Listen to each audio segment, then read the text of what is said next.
from The Coldplay on XFM 104.9. I'm Ricky Gervais, with me Steve Merchant, and back, Karl Pilkington. Hey. He's raring to go. It's nice when you have a bit of time off, isn't it? Yeah, how long have you had off now About then, 3 Karl? weeks. About 3 weeks, yeah.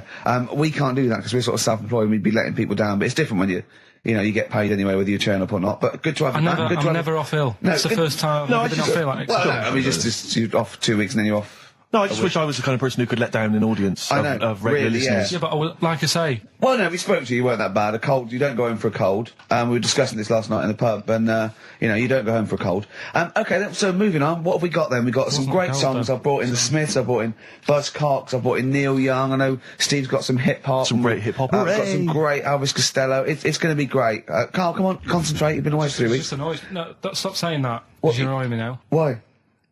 What you do? Go home ill? Oh, he's annoyed me. Oh, has he? Yeah, I got wet jeans and I'm a little bit annoyed.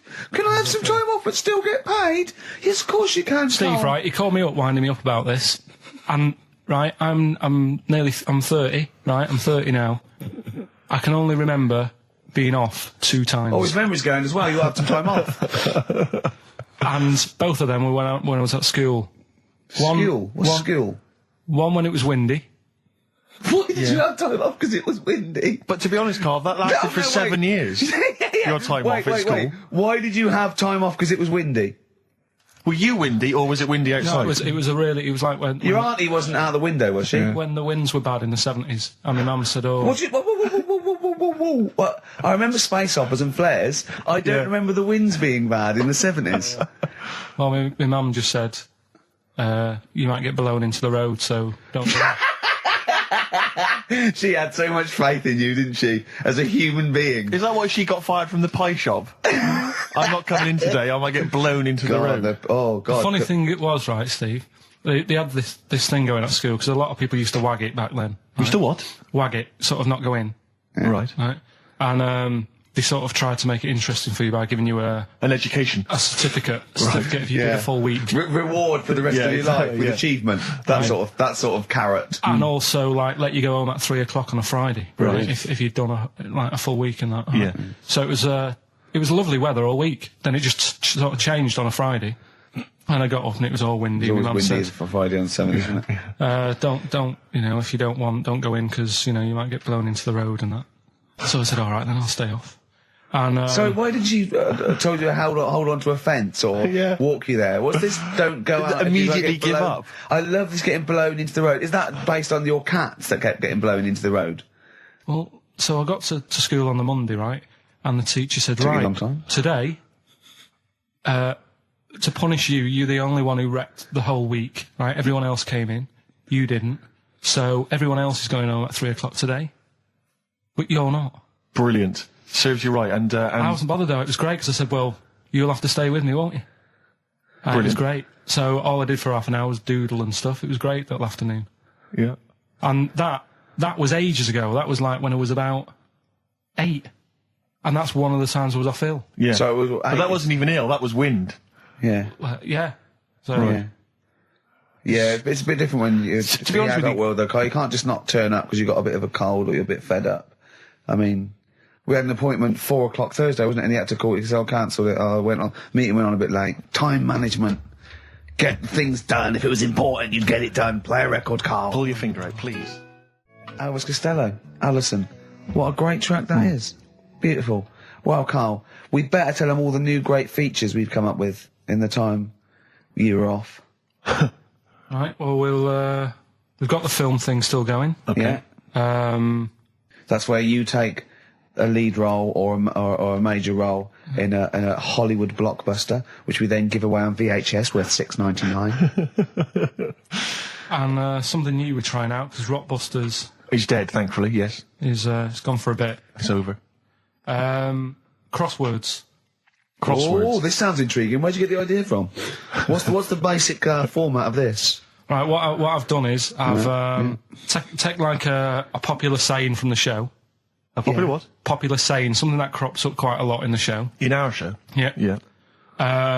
First thing that sprang to mind was there's this hairy Chinese kid. Oh, classic. But more commonly, it would be something like, Carl, you're an idiot. Yeah, play Carl, record, you you're idiot. a fool. Carl, you're a fool. Oh, what did you mean you let us down again? Yeah, You Carl, should where have you here. been? Yeah, oh, you've got a headache, have you, Carl? Yeah. You better lie down. Oh. Typical phrases like that, Yeah, sure. typical phrases like that, yeah. Carl, you're a loser. Yeah. Oh, yeah. Right. And what I've done, I've got a load of different songs and took words from the different songs and then joined them together to make There's This Hairy Chinese Kid. And then people have to email in and say what the 5 songs were. It sounds like the most complicated game ever. I'm looking forward to it. Have you heard any of this, Rick? Because I've not heard this at all. I'm not familiar with this. Well, all it is, it'd go like, "Hey, Chinese kid," and it's from sort of 4 different songs, and you've got to identify the songs. Right. Wow. How many songs in this, Carl? 5. There's This Hairy Chinese Kid. Okay. Right. So, And what are the prizes for that? Are these the prizes? Yeah. All right, well, let me tell you what they are. They're not too bad, actually. We've got Live Forever, which I assume is a CD that ties in with this new film. think of that. A well-known phrase from the show, and it's hairy Chinese kid. What other? Where would you? There hear is no that other radio show in the life? world. This is. Go on. If you've just tuned in, I Yeah, mean, what are you do you thinking? think if you've just tuned in? You're going well-known phrase from Shaw, hairy Chinese kid. Oh yeah, classic. They'll be playing that in charades this Christmas. So yeah, this is a CD that ties in with this new film Live Forever, which is all about Britpop, and so there's stuff on there from Oasis, Blur, Pulp, etc. We've also got another Red Dwarf DVD, Marion and Jeff, first series of that, excellent. That's on VHS, sadly, but never mind. And also the very best of Led Zeppelin, a 2 CD set there with all the classics on. So that's not bad prizes, actually. Carl, you've done yourself proud. We've upped it. We're getting serious now. We're playing in the the bigger league. We've upped the stakes. And we want Heat magazine not to lose touch with us just because Rockbusters is gone. Yeah. I think they're still behind us. So we've got film. You appear in a film. We've got crosswords. How is that to do with the crossword? Because I've got words and sort of cross them. Okay. Right, you don't really cross them. But, good. So words. We're playing a game called Words. Word Song. Hello and welcome to Word Song. And obviously I imagine there'll be some more great music. But we've got a new feature, haven't we? Which one's this? Are we doing within the Monkey News, the new feature? Oh, Steve. I'm excited. You know, Monkey News is my favourite feature, so what have you added to it? Explain it. Right, well, there's been loads of stuff going on in the past few weeks, right? But for the times when I struggle, when sort of monkeys have had a quiet week, and there isn't that much news going on, right? Come up with this thing. I sort of speak to an expert. I've spoke to him already. You spoke to an expert, a monkey expert? Yeah. Uh-huh. And I ask him a question. Wow. Right? The feature, it's got a good name. That's the way I work. Yep. Cheapest Chimps. Right? Okay. And what I do, I ask them a question about, how much does it cost to, keep one? How much does it cost to, feed one for a week? Yeah. All this sort of stuff. So I give out like a monkey story, and if that isn't enough for people, they'll also learn something else at the end of it. Right. Yeah. So like... It sounds fascinating, can I say right now? That's just some of the things that we've come up with. Play a record, Carl. Please still continue to listen there. Yeah.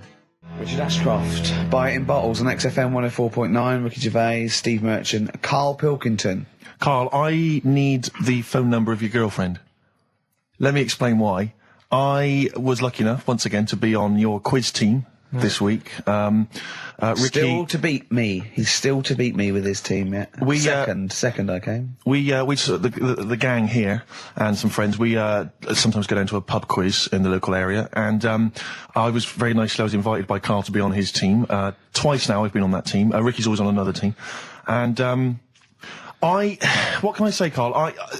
Do you mind me saying this now? Because I've analysed the team, and it's very much your team, and you've put the team together. You've recruited some excellent personnel. Your girlfriend's very, very good on the team, as is one of her work colleagues. And you normally bring in, someone like myself. I like to think I'm providing something with the entertainment section. I seem to remember last time I answered at least 6 or 7 questions that other people hadn't got. So I felt I provided something there. Carl, I rather like John Harvey Jones, who used to be called in to sort of troubleshoot companies. I see why you are not winning ever, and it's a rather pricey contest, isn't it? It costs a tenner to enter per person, and unless you get in the top 3, you're not going to get to see your money back. No. So I think you're going to maybe need to step down. from the team because, Karl, I'm not sure. I am not sure. You consider yourself a kind of player manager, but frankly, I'm not sure you're providing enough. Right. See, this is funny because as bad as I imagine you are, I don't think Steve would make it into my team, so he's getting a bit cocky here. I want to know what your opinion of him, because he's told me he's great on it. Well, you bang out of order, first of all. Right? Okay. Do you have a good night when you're with us? I tell you what, I wish I hadn't lost a tenner every time I've come down. That would have improved it. You point out there about the football analogy. Mm-hmm. Alex Ferguson, when did he score a goal? Right. He doesn't. He tells the others how to do it. Right? That's He my doesn't role. take up one of the 11, though, does he? No, exactly. It's not like you can only field 10. Yeah. Because we only got 10 again. I want to be in the 11. Exactly. He's not running around in midfield, falling over. Yeah, shouting, "Oh, what have I told you?" Yeah. No. Right. I'll admit, And right? there's a limit of 5 players. We should explain that. That's the point. Yeah, there's only 5 players on the team. So But it was pretty tricky on Tuesday, though, wasn't it? It was one of the tougher... Tell everyone the one question you got right. Something about... Well, tell us the answer. The 2 words you had to say to get the answer. Danny Minogue. Danny Minogue. That was what you provided, Danny Minogue. is this valuable? Well, no, not really, because there was at least 2 of us who also knew the answer. Oh, well, we gave him. No, exactly. We gave it to Karl. We massaged his ego. I just feel Karl. Do you know what? I feel a bit bad now because I just he had a crushed face. Then. Can I just tell you right now? He just can't believe this. Can I just tell you right now? I think the problem is this. I think there's that precious 5th position that is not being filled at the moment, I think, consistently enough by a decent player, right? You've got a solid team. I'm thinking if you want to remain on the team, you are going to have to pull your finger out and find a 5th member that is going to provide, and I'll tell you where the weaknesses are. I can tell you right now, mate. The weaknesses are natural history and science. Something which Ricky Gervais is scoring on week in, week out on his team. There is a few. Now, if he was available for a transfer, we could be fine. But we've got to find someone to fill in that space. Otherwise, I'm either going to quit or you're going to have to step down. Because I don't think I can be on a team where there is these obvious deficiencies. There are visible deficiencies. And, you know, the £10. That's £10. I'm not made of money. That's once a month. I've seen him depressed for 2 hours when he lost £20 at a casino after 5 hours playing. Don't bring that back. Don't bring up that again. Yeah. That story. He doesn't like wasting money, Karl. You know that. What do you think? What's the solution? We've got to think proactively now. We've got to sort this out. See, there's always other things going on in my mind when I'm in that pub quiz. For me, it's just a little bit of fun. Sure. It's a night out. Do you know what I mean? Suzanne enjoys it. Yeah. Bit of a get-together. We have a chat beforehand. Yeah. We have a bit of fun. Yeah. But there was other things on my mind. Karl, I could do that here. I don't have to lose a tenner. Wait, what were you thinking during the quiz then when the questions were coming out? What were you thinking of? Well, what it was, right, just before the quiz started, I had to go to the toilet, right? Because the rule is, right, people who don't go to it, once it starts, phones off, no more toilet. They take it dead serious, don't they, right? Yeah. So, I went to the toilet. Now, I'm not being out of order here, it just got me thinking, right? I went to the toilet. The gay fella in there, right? There was a gay fella in there. Gay fella in the toilet. Now, how could you tell? How did you know? Just typical, you know, everything about it, right? Everything about it, right, yeah. Oh. What, large handlebar moustache, leather cap. Butt plugs, amyl nitrate. Could I just say that these views do not reflect the views of the management of XFM or me and Steve. Or most of the people in this country. Go on, Karl. What's your problem? Yeah, but this is what I'm worried about, really. But this is why I only got Danny Minogue right. Right? Because this was floating around my mind. Went She's to the a big toilet. gay icon, now, isn't she? Going to the toilet, they have like men's cubicle and they have women's cubicle. Yeah. Now, without sounding out of order, is it wrong for me to think gay men should have their own little cubicle? Call in. They should have their own... Well, not cubicle. You mean an actual toilet, I suppose. When I was at the urinal, normally, you know, there's a fella there and then you go, all right. And there's no pressure. But I couldn't go. I was thinking, should I wait? If I go into the toilet, it'll look obvious. Yeah. I had loads of pressure and this was going on. What were you worried about? I'm so sorry. What were you concerned about? Viewers. I'm so sorry. It's like, right, listen, when I was a kid, right, and it's all right for you to go into women's toilets when you're a kid, it's like, oh, it's a bit cute, right, as long as you're not, like, over 15 or something, right? Right. But when I was a kid, I went into a toilet, and women, when they use their little cubicles, they don't shut the door. Some of them just sit down on the toilet, right, and you see everything. And, No, seriously, that's probably one of the first times I saw, like, a woman. Yeah. That, right, and my Auntie Nora when she was staying over. What happened with your Auntie Nora? She was, she's into wearing caftans. Into wearing what? You know, caftans. Oh, yeah. What are caftans? Big, bellowy sort of dresses. Right. And, yeah, I used to sit on the floor at home in front of the telly. Sure. She was on the chair behind. Yeah. She did a bit of a sort of a Sharon Stone scene. Oh, God. Yeah. Did you see it? There was no underwear. No. What age were you? What was it like? What age were It you? was like a ripped tennis ball. So. What? Right, we're off air. We're off air. Either that or put us in for the Sonys. Iced tea. That's how I'm living. Bit of old school hip hop. Where's our tea? All right, Good point, yeah. go make me a cup of coffee or something. Well, before you do that, can I just qualify something? I'm a little bit concerned about your toilet discussion. What exactly is your point again? I was just a bit bemused. You see, it's a tricky one. All I'm saying is, right, there I was at the pub quiz. I go to the toilet, not thinking about anything. I try to go, right? There's a little gay fella next to me. I love this little gay fella. Now, the weird thing is, there's nothing stopping him having a little glance, right? Because he's allowed in the fella's toilet. Yeah. Now, I'm not allowed to go into the woman's toilet and have a little look round. Right. So all I'm saying is, should they have another toilet area? What, for gay people? Yeah. And so this would be gay men and lesbians? Is that going to complicate things? Well, I mean, I can only assume. I mean, to what point? I'll ask you a question, right? If you're intimidated, that's a shame. But you know, most gay men aren't looking at your knob. You know that. What do you mean? I can only say that 99.9% of gay men who use a urinal standing next to what they assume is a heterosexual man aren't looking at his knob. What are they doing then? They're emptying their bladder. No, but the thing is, I can't talk. you're Carl. saying like, you know, about would you have one toilet for lesbian women and gay fellas, right? What does that mean? Yeah, would it be mixed? Would it just be? Well, would it have a man on one? That's heterosexual man. One little picture of a woman on the other, and then what? What would the little icon be? A man and a woman? A man and a woman. Just having a chat? Yeah. In pink and dot But lines. you couldn't mix them because then what would happen is you'd get people who are going, oh, I'll play up to this a bit, Or pretend to be gay? and yeah, you know, sort of grow a moustache and shave their head. And pretend to be a lesbian. Right. Yeah. So, I see. So, you know, people pretending to be gay so they could go in and have a look at the lesbians. Yeah.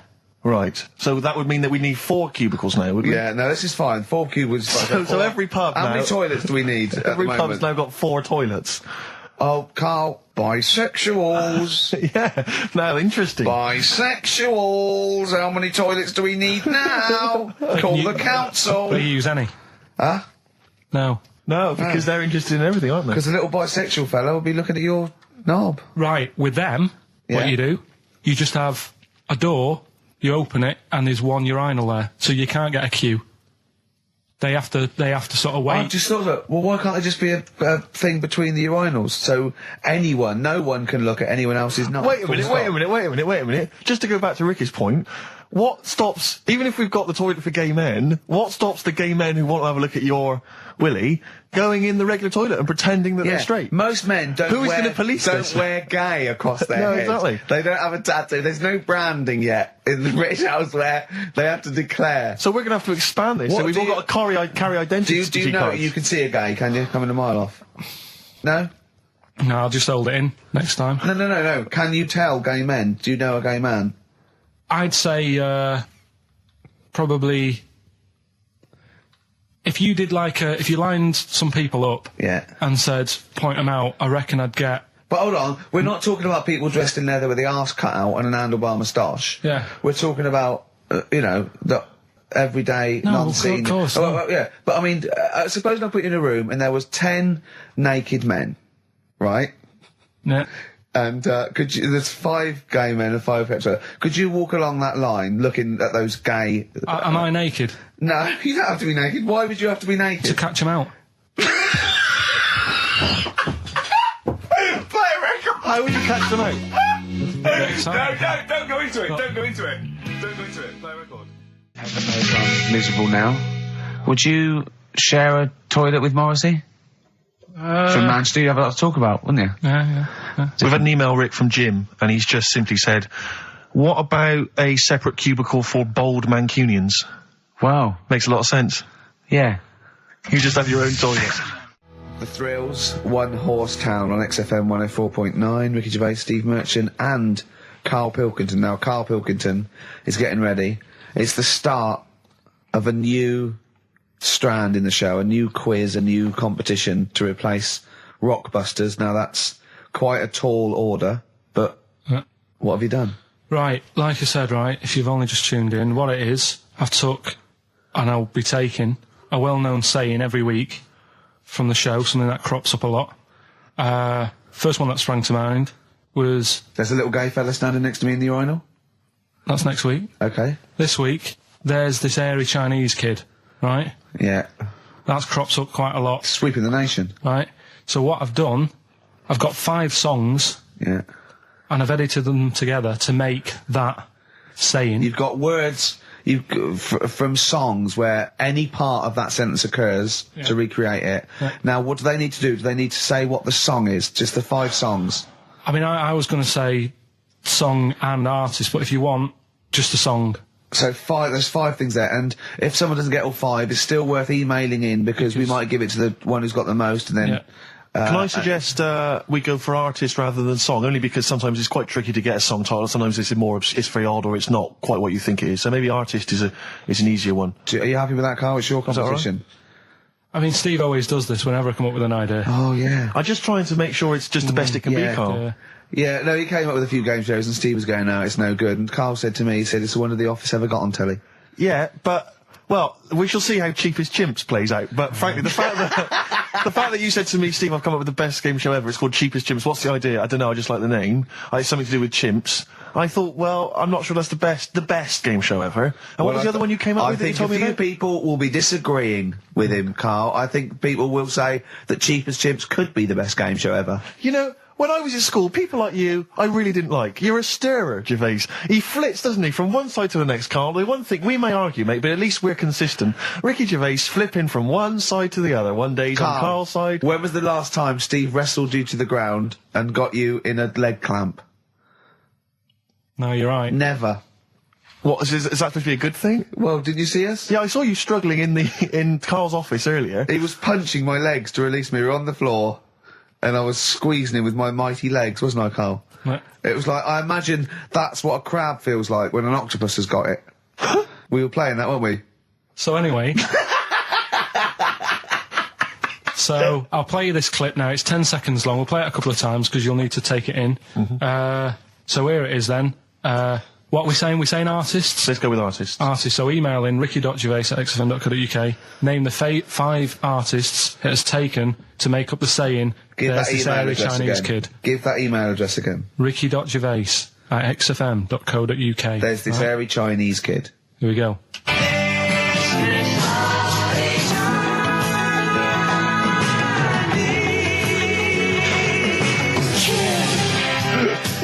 Play it again. Play it again. Here we go.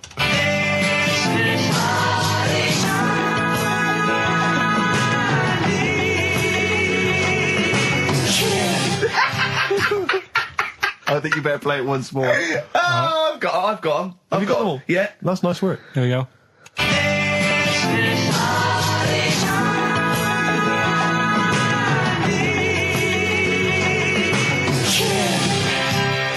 I can just remind you now that the prizes include a Red Dwarf DVD, Marion and Jeff, the first series of that on VHS, a Live Forever Britpop CD, and also the very best of Led Zeppelin. Let's play one of those actually while we're here.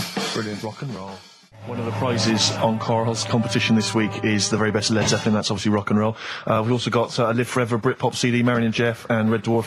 And should we play it again so people There's have got this another airy chance? Chinese kid. Who are the artists? Here we go.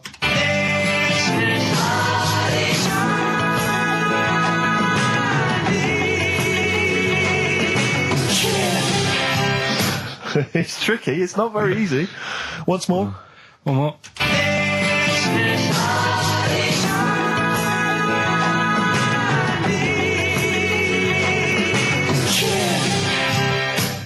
Well, hard. there you go. Ricky.Gervais at xfm.co.uk. Those prizes can be yours. I, at the quiz, also discovered, of course, and I don't know, I'm just intrigued to know, Carl, I'm just intrigued to know. It was your girlfriend's birthday, wasn't it? Earlier in the week? Or last week? On Monday, yeah. And, I mean, obviously it was a triumph with the stuff you got her for Christmas. The condoms. The box of condoms. Box set of condoms. Oh, yeah. not just the singles, the whole set. Yeah, a complete collection. Brilliant. So what did you go for this What time? did you get her? Yeah, but No, Yeah, but it's her birthday. How long have you been together? about 9 years. Okay, so, God, it must cost you so much. I know, but it starts getting tricky, doesn't it? Because I spoiled her a lot in the first few years. Yeah. So then you Here's start- a packet of rubber bands. Enjoy them. Oh. Well, it's what she wanted. I mean, you're making out as if... No, everyone wants paper clips. Come on, what did you get her? Got her a new pair of gloves. Right. All right, well. And? What, nice leather ones from Selfridges or Harrods or something? They were good ones. They're the sort she likes, so... They weren't... Well, they weren't the little woolen ones that she had. Yeah. I thought that was a joke when she said he got me these, because I laughed. No, but I know that's... The one she did have, When they said it's his birthday, right, it was her birthday Monday, and me and Steve wanted to get her, and she went, he got me these, because she had those little woolen gloves on. I laughed, because I thought she was joking, Carl. That's what she wanted. I've told you before about buying presents. Did those gloves have your name sewn in them? And a piece of string that ran over the back of your duffel coat? You know, I've never been into getting presents and that. I had the problem at that Christmas one, that time with the Victoria Plum. Yeah, we'd hate that. We'd hate to bring that back. We've done that. Because you talked about the book, because it's kind of to do with your dad, isn't it? He's a very bad gift buyer, was that the problem? Well, yeah, my dad just wouldn't bother. It was my mum who sort of made an effort, and she sort of worked out half of what I wanted, then she left it to me dad to get it off someone, see if he could get one cheap or whatever. I love the fact that usually people talk about, like, drinking heavily or violent abuse, right? Yeah. But here's what he's been left with and scarred with from parents is bad gift buying. Yeah, and That's the not so Victoria bad, Plum is it? incident. In the greater scheme of things in the world, Yeah, but- that's not a bad thing to have, is it? Right, there was this, this is what it's like about getting presents and stuff, right? With my mum and dad. Go on. My mate, Colin, right? Colin Makin? No, Colin Bailey, Oh, right? yeah. He had a little Sinclair Spectrum, right? Yeah. Computer, Yeah. which was like the thing to have at that time, right? yeah. Used to always go round to his house. The deal was... Not the one you had to play through the window because you weren't allowed to. No, that's another lad. Oh, right? yeah. This is a different lad. And the deal was, he came to our house, and my mum gave him a pie. And then I'd go round to his, and I'd stay there for a few hours playing, you know, Hungry Horace and stuff like that on it. Sure. Right? Now, my mum and dad knew that I really wanted one of these computers, right? So I waited about a year.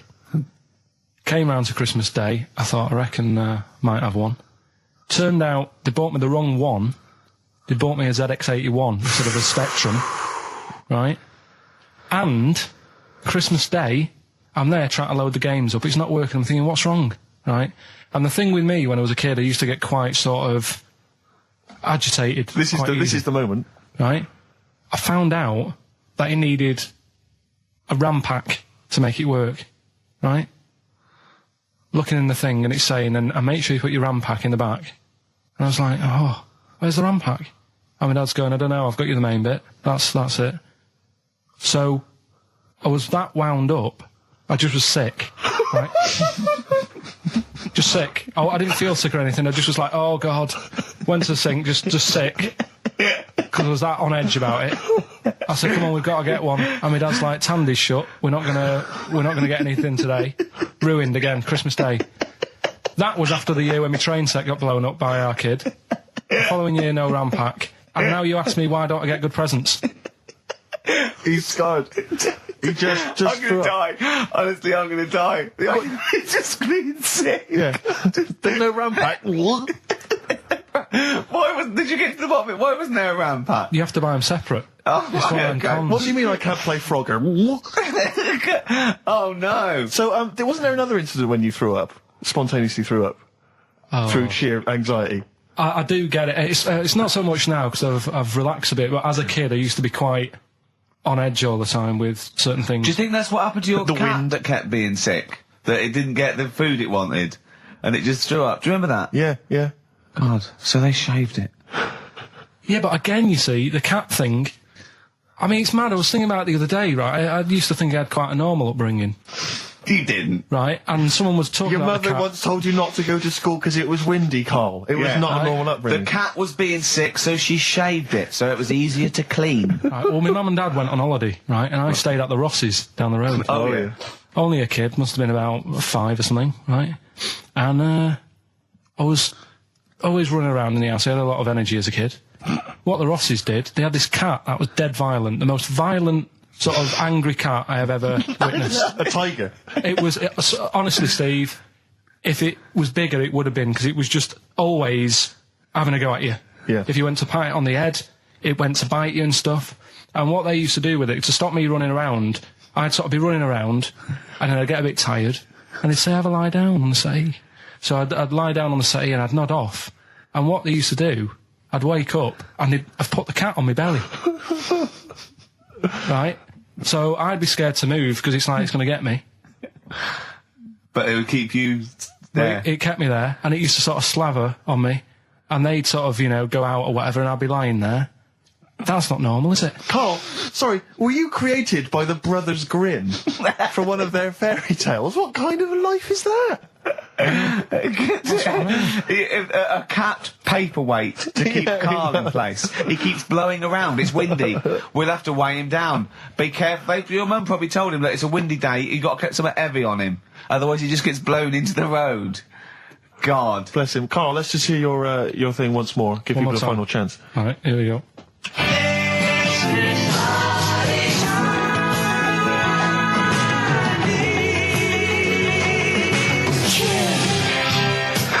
Ricky.Gervais at xfm.co.uk. Strokes someday. Do email in if you've got any of these, because most people have only got 3 out of the 5. Only one person's got 4, and they haven't got the second bit, the this of there's this airy Chinese kid. I reckon if you've got that, I realise that I've only got 4. I got that one wrong, so that's the one to get. All right? Ooh, those chili peppers are quite hot. Can't stop. XFM 104.9. I'm Ricky Gervais. With me, Steve Merchant and Karl Pilkington. All right. Carl, you know what the time is? Bong. Monkey news. Yeah.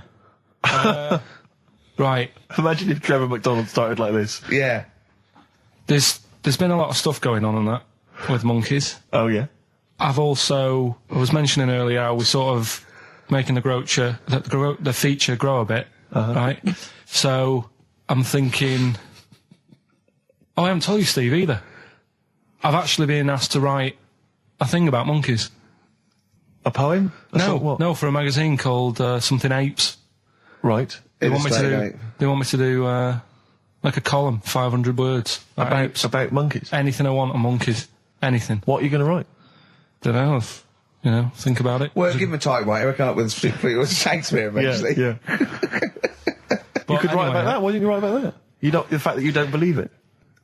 You don't believe that an infinite number of monkeys could type with Shakespeare. Because you reckon most of them hadn't read Shakespeare, so they wouldn't know some of the spellings. Exactly. It wouldn't happen. You idiot. Get on with it. All right.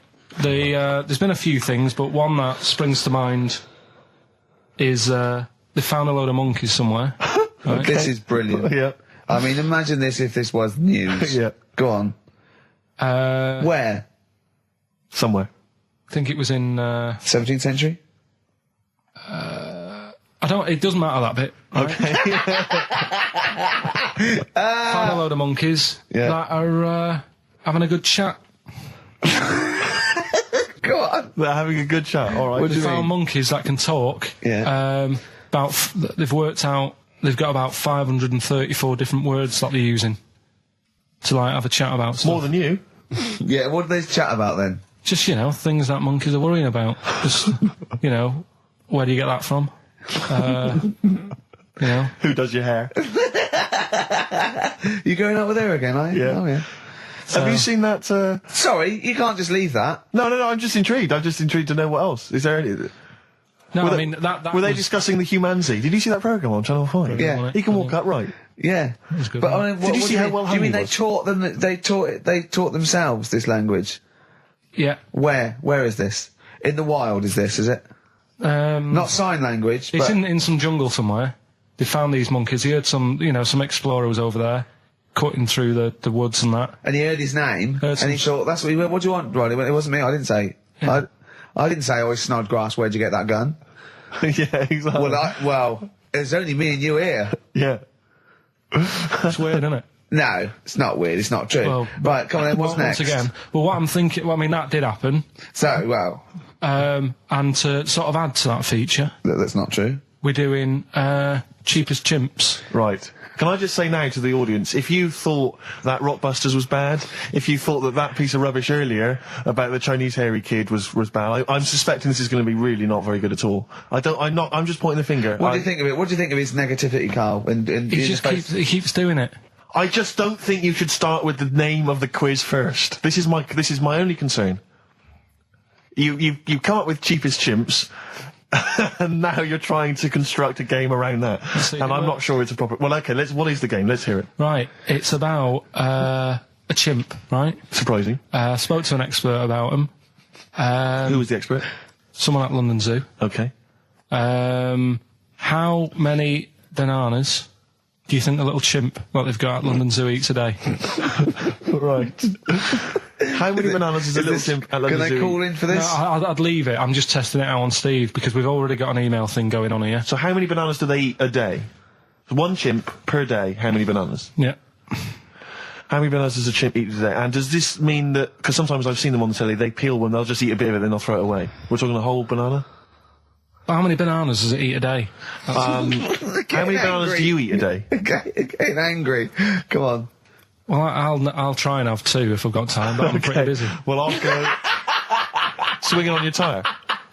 How many do you I reckon? think a little monkey, tiny little monkey, per day, over the course of a day, I reckon he probably eats 15 bananas.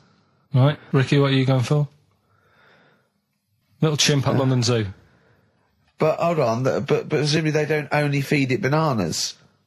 So Okay. so the question is. It's how many bananas does it eat? Come on, Yeah, but Rick. how many does it get given? It would eat 15 if it was given 15, but it might be given one slice of banana, 15 oranges, 200 potatoes, and some lettuce. How many bananas does it eat? Come on. It's 5. have a guess. 5? Yeah. Right. It's only 1. Yeah, because it only gets given one. Cheapest chimps. What? So it's pretty cheap to have a chimp. Right. I'm on your side now, Steve. I don't understand what happened then. So at the end of it, you always shout cheapest chimps. Is that what? That's the quiz, is it? Oh, play a record. Wait, so is that it? Is that seriously Is it? that it? Was that the first instalment of Cheapest Chimps? Yeah. We'll have to see what the press say about this. And why does it only eat one banana? Because it only gets given one banana. I think that's all it wants.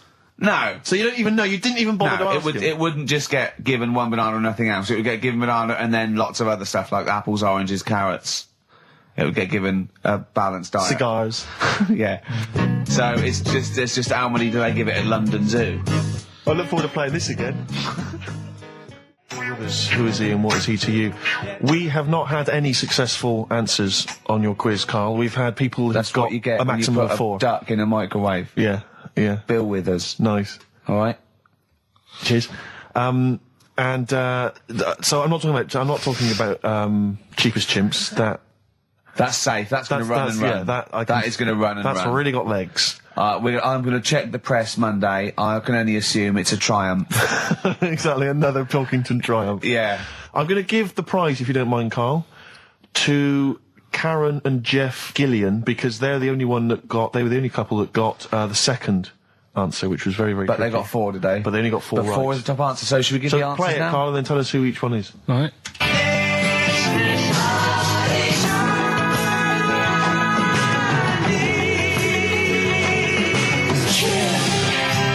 So there you go. I didn't know the second one. There's Play it this again. very Chinese kid. So the first one, the last. There she goes. Right. That's George Harrison. No? That's Philip Bailey. And that's Deacon Blue. Right, so it was the Lars, Yeah, what's the second one? Strokes, That was very tricky. That is hard. George Harrison for yeah. Airy, that's all I could get. It was Ari. Ari Krishna, yeah. But Chinese, Phil Bailey. Chinese War is. Yeah. And Deacon Blue, Real Gone Kid. Real Gone Kid, yeah. There's this Airy Chinese kid. Very, very hard. I love the fact that the normal bit of that, like, the normal bit is like the well-known phrase, there's this hairy Chinese kid. Yeah, exactly. Like, nothing happened there. That's normal. There's this hairy Chinese kid. As a phrase that often... In fact, you're right. We must have said that phrase 20 times today. When was the last time that was said 20 times? Never. I don't think it's ever been said anywhere. There's this hairy Chinese kid. I mean... Even in China. I don't think it's... Well, it's very rare. Definitely not said in China. The prizes they've won. The prizes they won: Red Dwarf DVD, Live Forever, the best of Britpop, Marin and Jeff on VHS, and the best of Led Zeppelin. Well done to Karen and Jeff Gillian. I've also seen no proof of this hairy Chinese kid. None whatsoever. Alpine Stars, Burning Up on XFM 104.9, Ricky Gervais, Steve Merchant, Karl Pilkington. Steve, you were out of the room there. Mm-hmm. Karl took a phone call from someone. Okay. He's found a cellmate. Right. Not a soulmate. I think one day they will be cellmates. Yes. Because he's just like, he loves everything Karl loves, and he was telling Karl stuff, and Karl's face was lighting up. Yeah. He's told him of 2 Russian kids in the circus. They're covered in hair, and their mum tells them off because they're covered in fleas. Karl said, see, that annoys me again, innit? They do something else. And the bloke went, yeah, they should just make money out of being hairy. And Karl went, exactly. And he said, have you heard of the three-legged juggler? And the bloke went, no, what's that? He went, that annoys me as well. Because he thinks they shouldn't have done juggling, they should have done football. Do you know what I mean, though, Steve? What do you mean a three-legged juggler? What are you talking He's a about? famous three-legged juggler. Oh, he's mega famous. He's like the Beckham of wherever he's from. But the other day I was looking in, I don't know, Bizarre magazine or something, right? And there was this fella who, he had no arms. So you saw a picture of him, his job was fixing watches, did it with his feet. Go on. Well, it's just, why pick the most hardest job to do when you haven't got any hands? Crush grapes. Or... Do you know what I mean? That annoys me. Oh, crush grapes. Imagine him being told that, and he comes into the careers advisory where I go, now, what do you want to do, Hargreaves? Make watches? Right, take a look at your arms. Crush grapes, mate. Sorry, you're a grape crusher. Next. Brilliant. Brilliant. I would love you to be a career advisory in some sort of clinic. It'd be brilliant. I like the fact that it annoys you. Here's a man, he's got no arms, he has learned to fix watches with his feet. Yeah. An incredible talent, incredible skill, he's utilising that brilliantly. That's annoying to you. You are angered by it. Right, I'm only being honest. Now, you be honest, right? Your watch is broke. Who would you go to? You're in a rush. You need it fixing in a rush. Now, you need some fresh wine.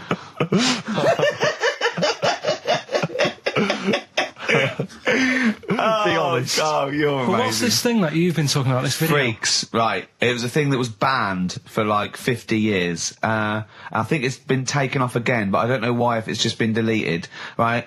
It's a quest. If anyone out there has got a copy of Freaks on DVD or VHS, can Karl borrow it, please? I mean, I almost want to set up a camera to see him watching it. It's absolutely real. They used people in the circus of the time. I think it's the 20s or 30s of the Depression. And there's people, there's coneheads, there's a bearded lady, all genuine. There's a bloke they call the human slug who's got no arms and no legs, Karl. And he's just there, and he rolls a cigarette and lights it with his mouth. I think I've seen his brother, who isn't called the human slug, is called the pillow. Right. How does he make a living? He, Does anyone want to meet Karl for money? Do you know what I mean? Like the annoying thing was, right, there was a picture of him, I was going to put it on I think I've seen his brother. on our website, we put things up like this, right? If you go to ricky.gervais at xfm.co.uk / What? You put things like that on my website? It's nothing to do with me. I want people to know that website is not kept or looked at by me. So, what have you put on there? There's a fella on there who's known as the Pillow. And he's, you see, I get a bit worried with things like this because we're not sort of having a go or anything. It's just things that fascinate me. You. Yeah. And, it's a guy, it might be the same sort of thing. What's your one I called? bet you used to stare at people with goiters, didn't you, when you were little? In Tesco's. Well, just go to xfm.co.uk/Ricky, it is. What's the worst thing you've ever seen on, like, a human face? You know what it is, and I What don't is want to talk about it. I can't remember. Have you No. told me? Yeah. What is it? But go, It's not go the to, elephant lady. Go that to the, yeah. Is it the elephant lady? You talked about that, I know. Yeah, I don't want to talk about it again. Go to the website and see the human pillow. Why is he a human pillow? That's what annoyed me. I thought he was more of a draft excluder. Oh, that breaks all kinds of rules.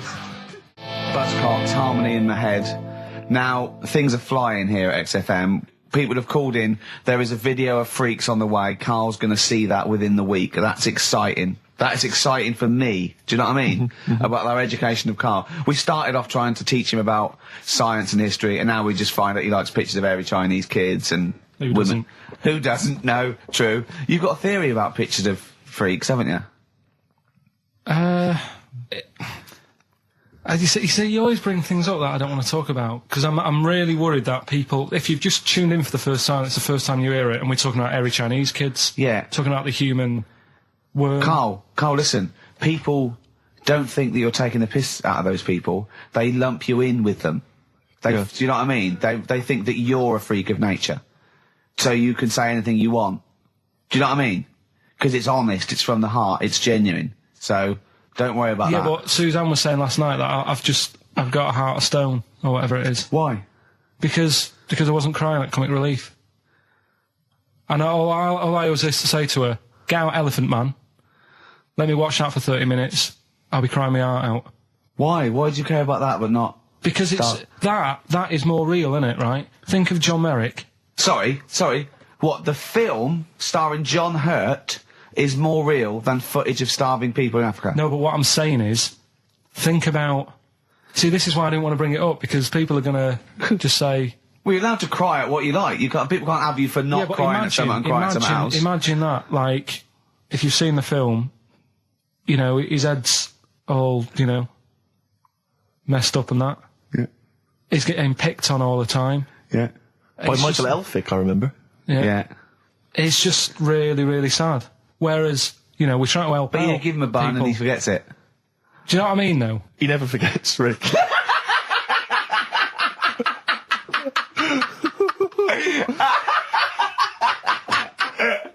Oh, dear. Anyway. Oh, God. We're giving away stuff again. Yeah. Time Tell for me the your theory about freaks who have their picture taken. No, I'd leave it. No, can I tell we'll you? do it next week, then. Can I tell you what this Go is? on, quickly, what is it? Right, when he sees a little picture, like in these books he's got, he carries round those things, right? And there's like a fella with a little head with some like able-bodied people. He goes, the only reason they got to take that picture, right, was so they could show their mates, say, look at me, the little fella with a little head. That's his theory. Yeah. For every picture of a freak, they're being... Steve, let me describe the picture to you. This little fella with a little head. Right. Playing on the piano. I've seen it. All his family stood around and mates and that. When have you ever seen a picture of someone playing the piano and everybody wants to be in on it? Doesn't happen. Maybe it was one of those kind of Christmas cards they sent out to everyone. It wasn't. You could see one of them was like in a rush to go away. He was probably planned to go out, and he was like, "But they were taking a picture." It's I'll be in it then before I go out, and it was all. He's out of order. Yeah. If you say, do you know the one? I do know the one you mean. Yeah. There you go, What about the one in the when you went down to Cornwall in that little We'll talk pub? about that next week. What you want to get on, do you? Yeah, right. We've got to give away another prize. Yes, you lucky people. For those of you that haven't seen it and do not have the requisite £4.99 to buy it yourselves, you can win on VHS cassette, panned and scanned. Billy Elliot, the special edition, includes bonus documentary, The Billy Elliot Boy. Oh, and, I'd like to see how they really sort of made that film. Exactly. Well, it's the hit film Billy Elliot, and you can win that on VHS. Because, Carl, I assume you have included yourself in an excerpt from the movie. Taking a scene from the film. Who do you play, Billy? I'm playing the part of Billy. Brilliant. And we'll have a question at the end of it. Come on. Brilliant. 2, 3-part of all way and go. Alright. Just been down the valley. So you don't know where you... What are you looking like that for? What's wrong with Bally? What's wrong with Bally? Yeah, well, what's wrong with it? It keeps you fit and that. What do you think, Auntie Nora? You think about me doing Bally? I used to go to ballet. There you go. She used to go to Bally. Used to say I could have been a professional dancer if I'd had the training. Bet you were pretty good, weren't you? Wasn't the time you had wind for 5 minutes, was it? But you well glided across... Will you shut up? What's wrong with Bally, anyway? For girls. Not for lads, Billy. Lads do football or Well, I've done that, yeah. boxing or... Did that for a couple of weeks, so... Wrestling? Wrestling? Yeah, wrestling, yeah. Oh, friggin' Bally. Well... Don't worry about it, anyway.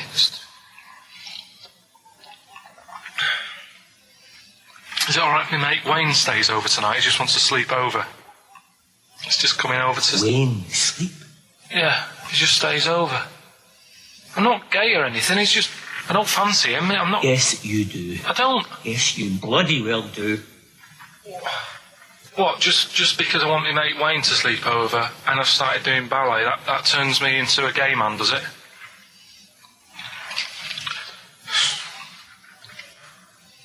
You haven't seen my Village People album lying around. You're asking for a hiding. Just joking, just having a laugh.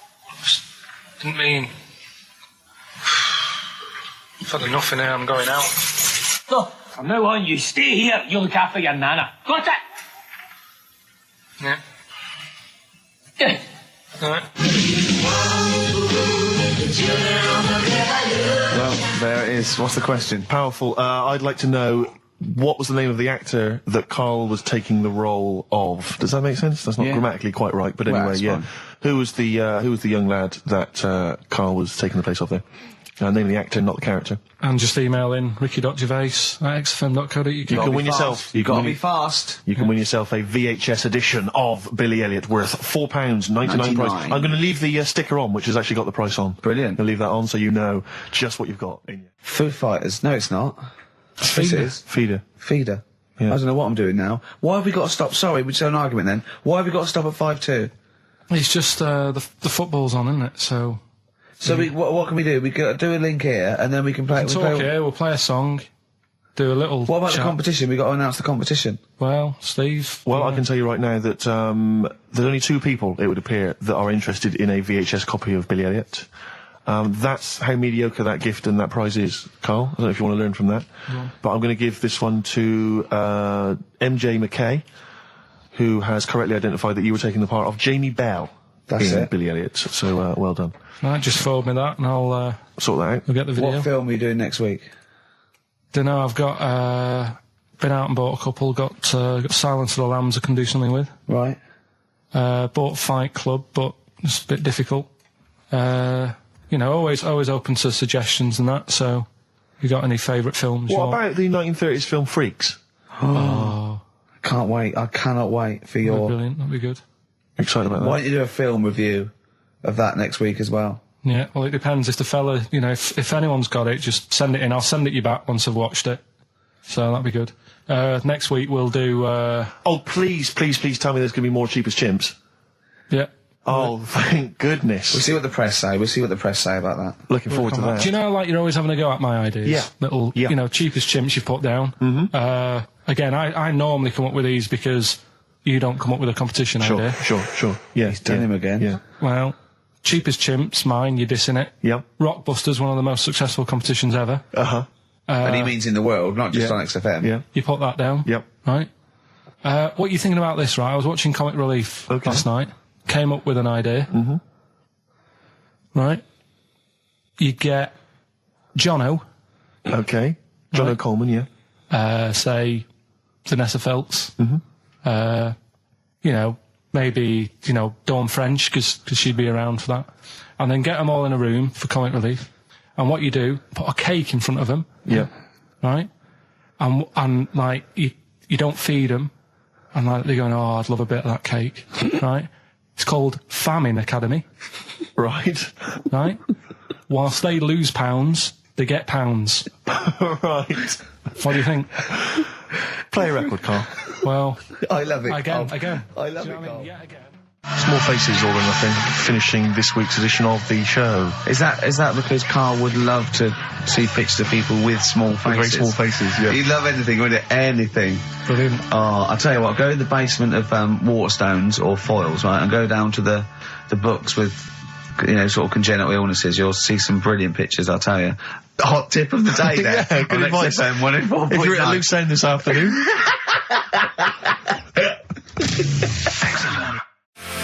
It's Michael Stipe and his boys from Rapid Eye Movement.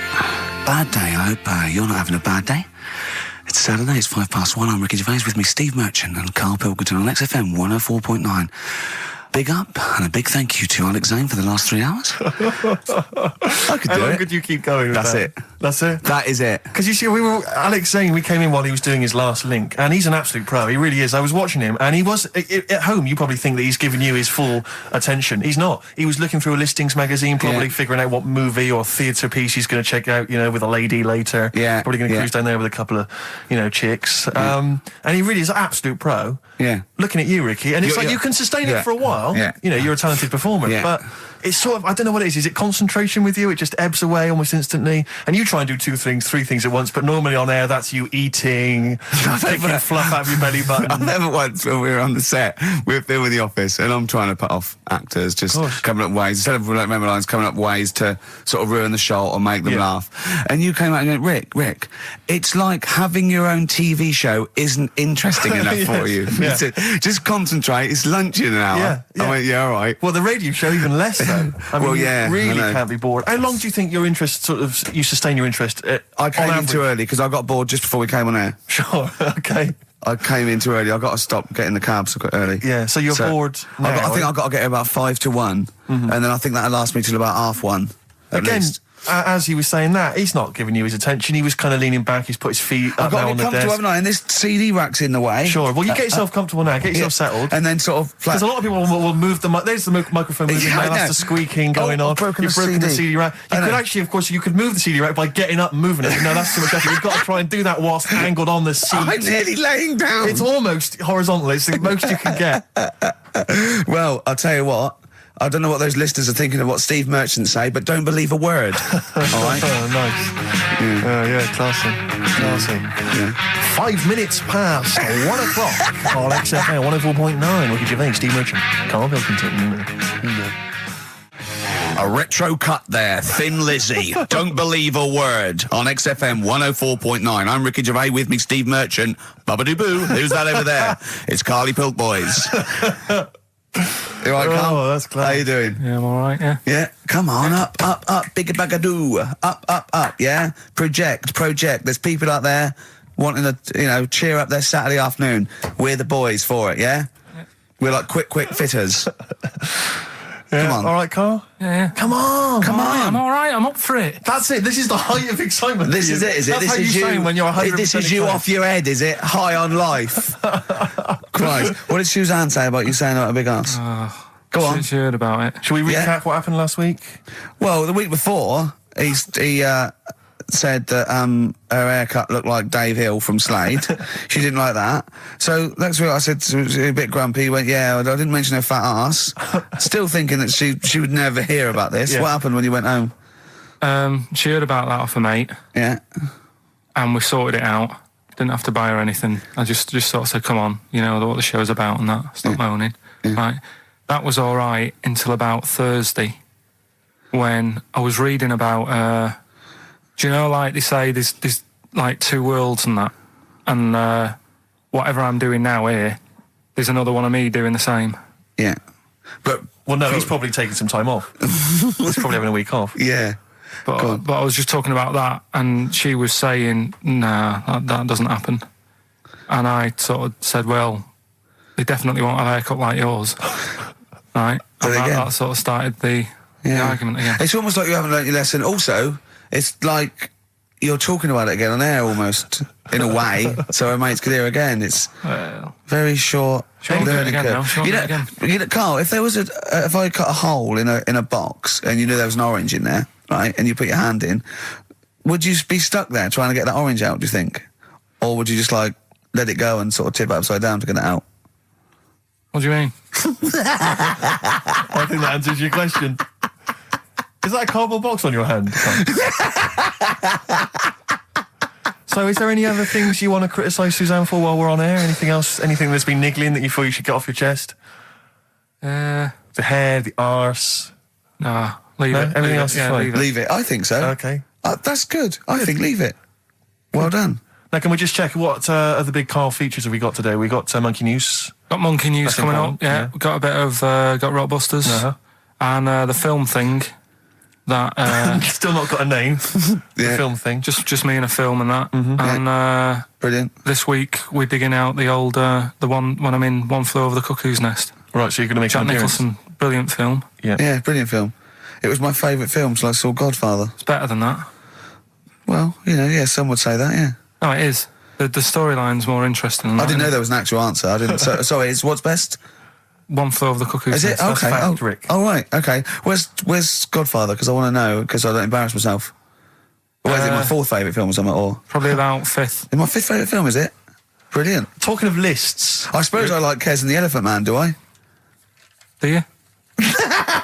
Lists, Rick. I don't know if you saw in the paper. I think it's on TV this evening. It's as voted for by viewers of VH1, the music channel. Yeah. And they've basically come up with a list of the greatest pop culture icons ever. There's 100. Where's Elvis? So Elvis, for instance, is number 3. Jimmy Dean in there? James Dean is in there. I think he's a bit lower. Let me see. He's number 22. We got David Beckham at number 1. Oh, wow. Okay, well then, so Robbie Williams is in there, so it's British bias. Yeah, Robbie Williams is number 9. He's just below ABBA. Oh, Number okay. 8. But interestingly, this is of interest to you, I think. Number 66, Yeah. The Office. That's all right. Well, it is, Rick. It's nice that the show is in there, and that's a very flattering thing. I'll tell you what cheapens it. I'll tell you what undermines it. Yeah. The things that are lower in the list than the show. Oh, God. So we've beaten... Well, I'll on. give you a little test. Yeah. Higher or lower? Do you think this is higher, near the top of most important pop culture icons, or lower than ours? Okay, I'm going to give you Superman. Well, international, been around since the 30s, one of the biggest icons on the planet. I'll say higher. Lower. But, yeah. Ludicrous. Okay. Do you think higher So- or lower? Neil Armstrong, the first man on the moon. This guy's been to the moon.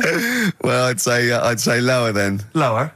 Yeah. Yeah. Yeah, but hang on, is that saying the people behind the rocket or just him?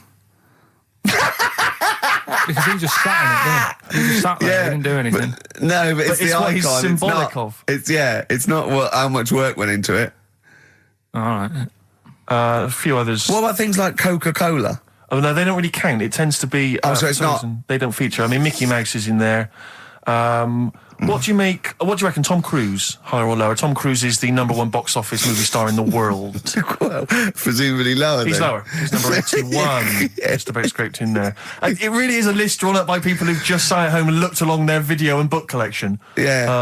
Office, yeah, that's good. Well, I think it is a reflection of that, but it's always the same that they you do an HMV poll and it's Pet Sounds, Revolver, Let's Get It On, Yeah. Robbie Williams, Life Through a Lens, because it's it's the people that vote. It's a reflection of like those massive, you know, what's big at the moment. I was the most powerful man in comedy. Let's not forget. Yes. 1 year ago. Yeah. Wonder where I'll be this year. See, if that had been the laziest man in comedy, you'd have got my vote.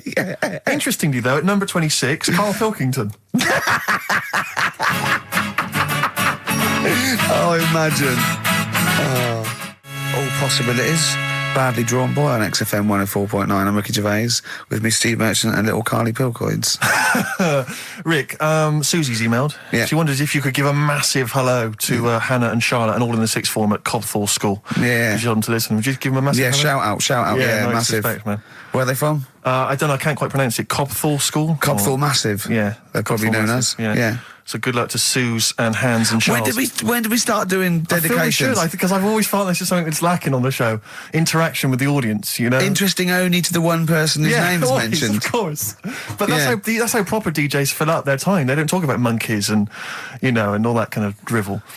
Oh, do you think monkeys are drivel, Carl? Well, we'll still be doing a bit of monkey news. It doesn't matter how much you have a pop at it. It's coming up in a bit. Yeah. Got some good stuff this week. I know it's been a bit dull last 2 weeks. Well, no, it's not been dull. It's been totally untrue. As ever. Bordering on the impossible.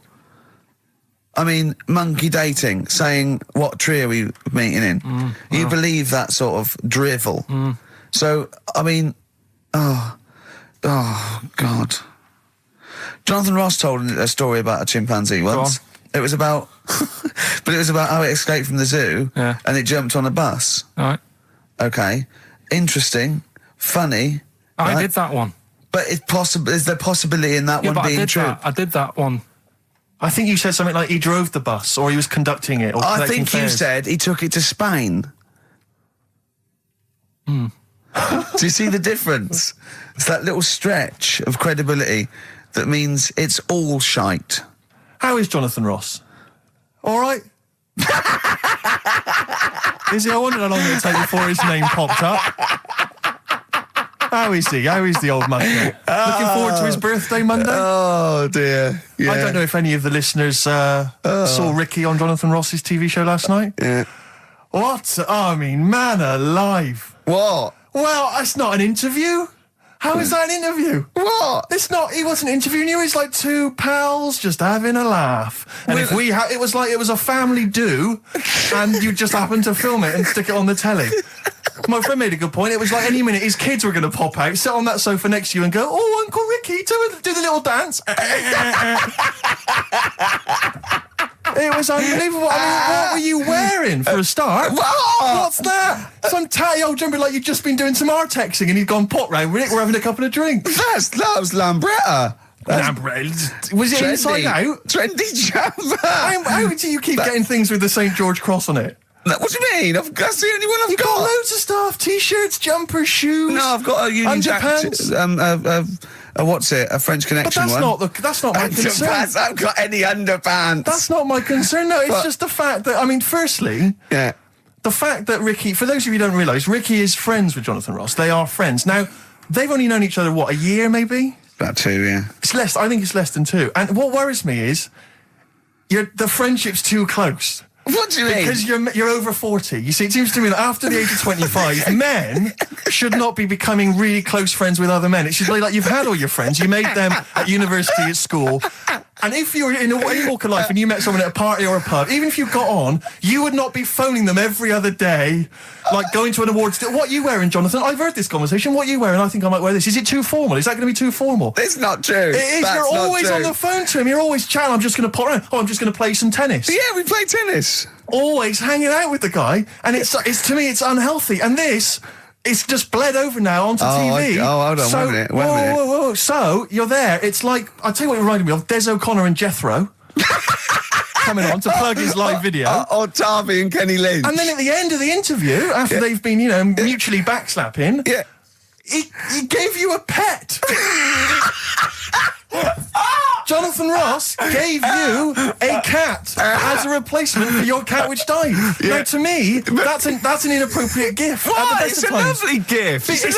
You should be. I don't think people should be giving pets gifts. Do you know what I've got in there for his birthday? Turning up to a wedding with I just bought you a cat. Do you know what I've got him for his birthday? I've got him as child. Well, you may as well, because that's what it's like, a cat to me. I've got a small Rwandan child. A cat to me is like, I've bought you this small child. I was going to sponsor him, but I got a bit of cash, I've flown him over. It's too intimate, it's too much responsibility. Do you know what I think, Carl? Go on. I think Steve's a bit jealous.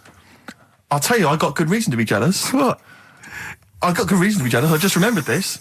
Your birthday, Jonathan Ross was there. Karl Pilkington was there. Yeah. I don't remember being invited. I don't remember being invited. Was I there, Carl? You were there. I don't remember being there. But you're with him all day and that. Right, okay, well, yeah, but he sees you a lot. I mean, Jonathan, he's round his house every other day playing tennis, and who else knows what, swimming together and sat in his jacuzzi, cracking wise. What happened there? What happened there? Oh, we've got to the bottom of it. Play a record. The villa that we went to afterwards could only sleep It may as well have 6. been. How is the cat? All right. What's your name? Jonathan? Ollie. All Day and All of the Night from the Kinks, playing that for Jonathan Ross. I'm sure that you'll give him a call later, so don't worry, Jonathan. Just you can leave it out for 3 hours. Oh, jealous. Adverts. XFM. Hey, Outcast, XFM, 104.9, Ricky Gervais, Steve Merchant, Karl Pilkington. It's that time, isn't it? Rockbusters. Come on, Karl, what you got for us? All right, Got some- well, do you want to say what the prizes Actually, are? the or prizes we aren't bad put it this away week. in that? Really? We've got... I'll be the judge of that. Actually, what am I talking about? No, there's a 2-disc set, Rock and Roll Legends, on the cover there. We've got Buddy Holly, Elvis, Roy Orbison, and Little Richard. So No that's- one wants that, baby. Nobody's interested. Nick Cave and the Bounties, a DVD. I'm a Nick Cave fan and I wouldn't watch it. No, you'd watch it once Yeah, at most at best. when there's nothing else. Knowing Me, Knowing You. No, that's- I mean, Nick Cave's good, but when do you watch rock Exactly. DVDs? I Yeah. know. Knowing Me, Knowing You, a great series, obviously, but once again, on VHS. VHS. Who wants it on VHS? Yeah. Where are all the bonus features? Absolute pointless The so only thing far. that's half decent is this enormous hardback League of Gentlemen book, which is the scripts and all sorts of other stuff. If you're a League of Gentlemen fan, you'll love it. If you're not, I guess it's a good Christmas If gift. you're not a League of Gentlemen, there's nothing in this for you. No, exactly. So, So, you know, you can either enter for the hell of it. a pile of rubbish. What's the show? Well, not as bad as the competition, I suppose. So, go Right, on. well, you know how it works. Cryptic clue. It's not really cryptic. It's Well. usually wrong. Kind of is. Yeah. Right, so the first one, there's 3 of them, you get them right, you win the stuff. First one, I'll get him close. I mean, because you could win this if you got one right, possibly. if you go to Chepstow, you will. Was that a clue or is that a point? Is that something That's a clue. Right. All Say right. it again. If you go to Chepstow, you will. And what are the initials? Just S. Just S. Right. Second one, E.T. is upset. What's up with him? All right. E.T. is upset. What's he upset for? What's wrong with him? All right. Different. So not cryptic. So go on. M.E. The initials there. N-E? M. M-E. M for mother. M.E. All right. And the third one, I had a tape with. Jesus. Imagine Bob Holness doing this in the gold run against the clock. Right. I had a tape. No, I had a tape with some. I had a tape with like Humpty Dumpty on it, and Hickory Dickory Dock and that on it, but I've broke it. All right. Constantly listening it to trying to figure them out. Trying to solve the crime. Exactly. Who pushed Humpty? Yeah. The initials there, B.R. Right? So, first one, if you go to Chepstow, you will. The initial S. E.T.'s upset. What's up with him? Yeah. Right, what's up with E.T.? I don't know. What's up with E.T.? E.T.'s upset. What's up with E.T.? Yeah. The initials there, M-E, is that right? Yeah. Hey, yeah. Let's go through that one more time. Yeah. If you go to Chepstow, They're you like might. jazz questions. Yeah, exactly. Just free form. Exactly, yeah. Yeah. E.T.'s a bit upset. What's that? What? Hey, dude, what's the matter, man? And I had a tape with like Humpty Dumpty on it, Hickory Dickory Dock, stuff like that. Doesn't work anymore. What's gone on there, right? What's gone on there? B.R. First time we said, well, you broke it. Well, I broke it then. Is that important or not? Yeah. I broke it. And so it's B. B.R. Okay. Right? Okay, well, you can text if you have a mobile phone. So everyone, there's no excuse to not take part. 83XFM is the text, 83XFM, or the phone number. No, we're not doing the phone, obviously. We I don't think I know what want the B might stand for. And otherwise, it's ricky.gervais@xfm.co.uk. We'd love to hear from you. Oh, it sucks the lifeblood out of It me, does, doesn't it? just listening to Rockbusters. Something to bring you down even further, although it's a beautiful, beautiful tune. Oh, beautiful. Ryan Adams has got a number of different albums out at the moment. One is called Rock and Roll. It's not great. Don't really bother with that one. Do dig out, though, Love Is Hell Part 1 from Ryan Adams. It's available at different places, and you'll find this on it. Track 5, Wonderwall. His version of Oasis is wonderful. Absolutely beautiful, isn't it? It's a treat. XFM 104.9. Yeah. Ryan Adams from his new album Love Is Hell Part 1. That's his version of Wonderwall. Rick, I know what you normally enjoy, about 20 to 2. Some ads. You love them. Fortune Faded, Red Hot Chili Peppers on XFM 104.9. You, of course, don't ever take the tube anywhere, Rick. No. You haven't done that for years. No. Take cars everywhere, or you walk. No. Or you get a lift from Jonathan. But me, I'm still forced to take the tube, which is also very embarrassing at the moment because You're of not those forced to posters. take the tube, are you? I am. What do you mean you're What am I, made forced of money? Well, you could How walk. else am I going to get about? You could walk. What? You can drive. Why don't you buy a car? Oh, yeah, driving into the centre of town? Congestion charge, are you paying that? Are you a fiver? Hey? What do you think of that, Carl? Hey? Oh, yeah, because he's Mr. Flush. He's Mr. Lavish with his cash. Well, no, I've moved in close, haven't I? I'm not moaning about it. I walk everywhere now. Well, good. Yeah. I'm Something pleased about for it. you. Yeah. I'm I pleased for moaned you. about it, but then I sorted it out. But you're always whinging anyway. Let's not get on to you, Carl. It's always just you. saying. Yeah. So, What's up with Steve today, do you think, Carl? Oh, what's going on? He's having a go, isn't he?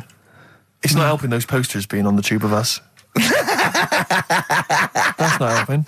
I don't know if you've seen those posters. You'd obviously don't go. I saw the, yeah. I haven't seen it on the tube, but everywhere I go, I'm stood next to one. I can't avoid it. Yeah. I'm on the tube waiting. I look around. I go, it's us again. And it's so embarrassing because it looks like you're stood next to it deliberately. But I can't browse in HMV now. I went last week, and you keep coming up to pictures or cardboard cutouts of Brent. Right? Yeah, yeah. And I was in a bookshop, and I was looking at, there's a big almanac of comedy, right? And I was just looking through it, just browsing, like, killing time. And there was a picture of me. And just as I started looking at this right up at the office, a tap on the shoulder, it was one of the words there, said, do you mind signing some script books? So she saw me looking at myself. Yeah. And I wanted to go, I just turned to that page then. Yeah. I was in a bookshop looking, there was a big book on sitcoms. It was like the A to Z of sitcoms or something like that. And I genuinely was looking up other shows because it was about other comedy shows. And I was looking something up. Guy that I knew came up to me like that. And I just started like, I'm just looking, Robin's Nest. Where's that? Birds of a Feather. I just got to...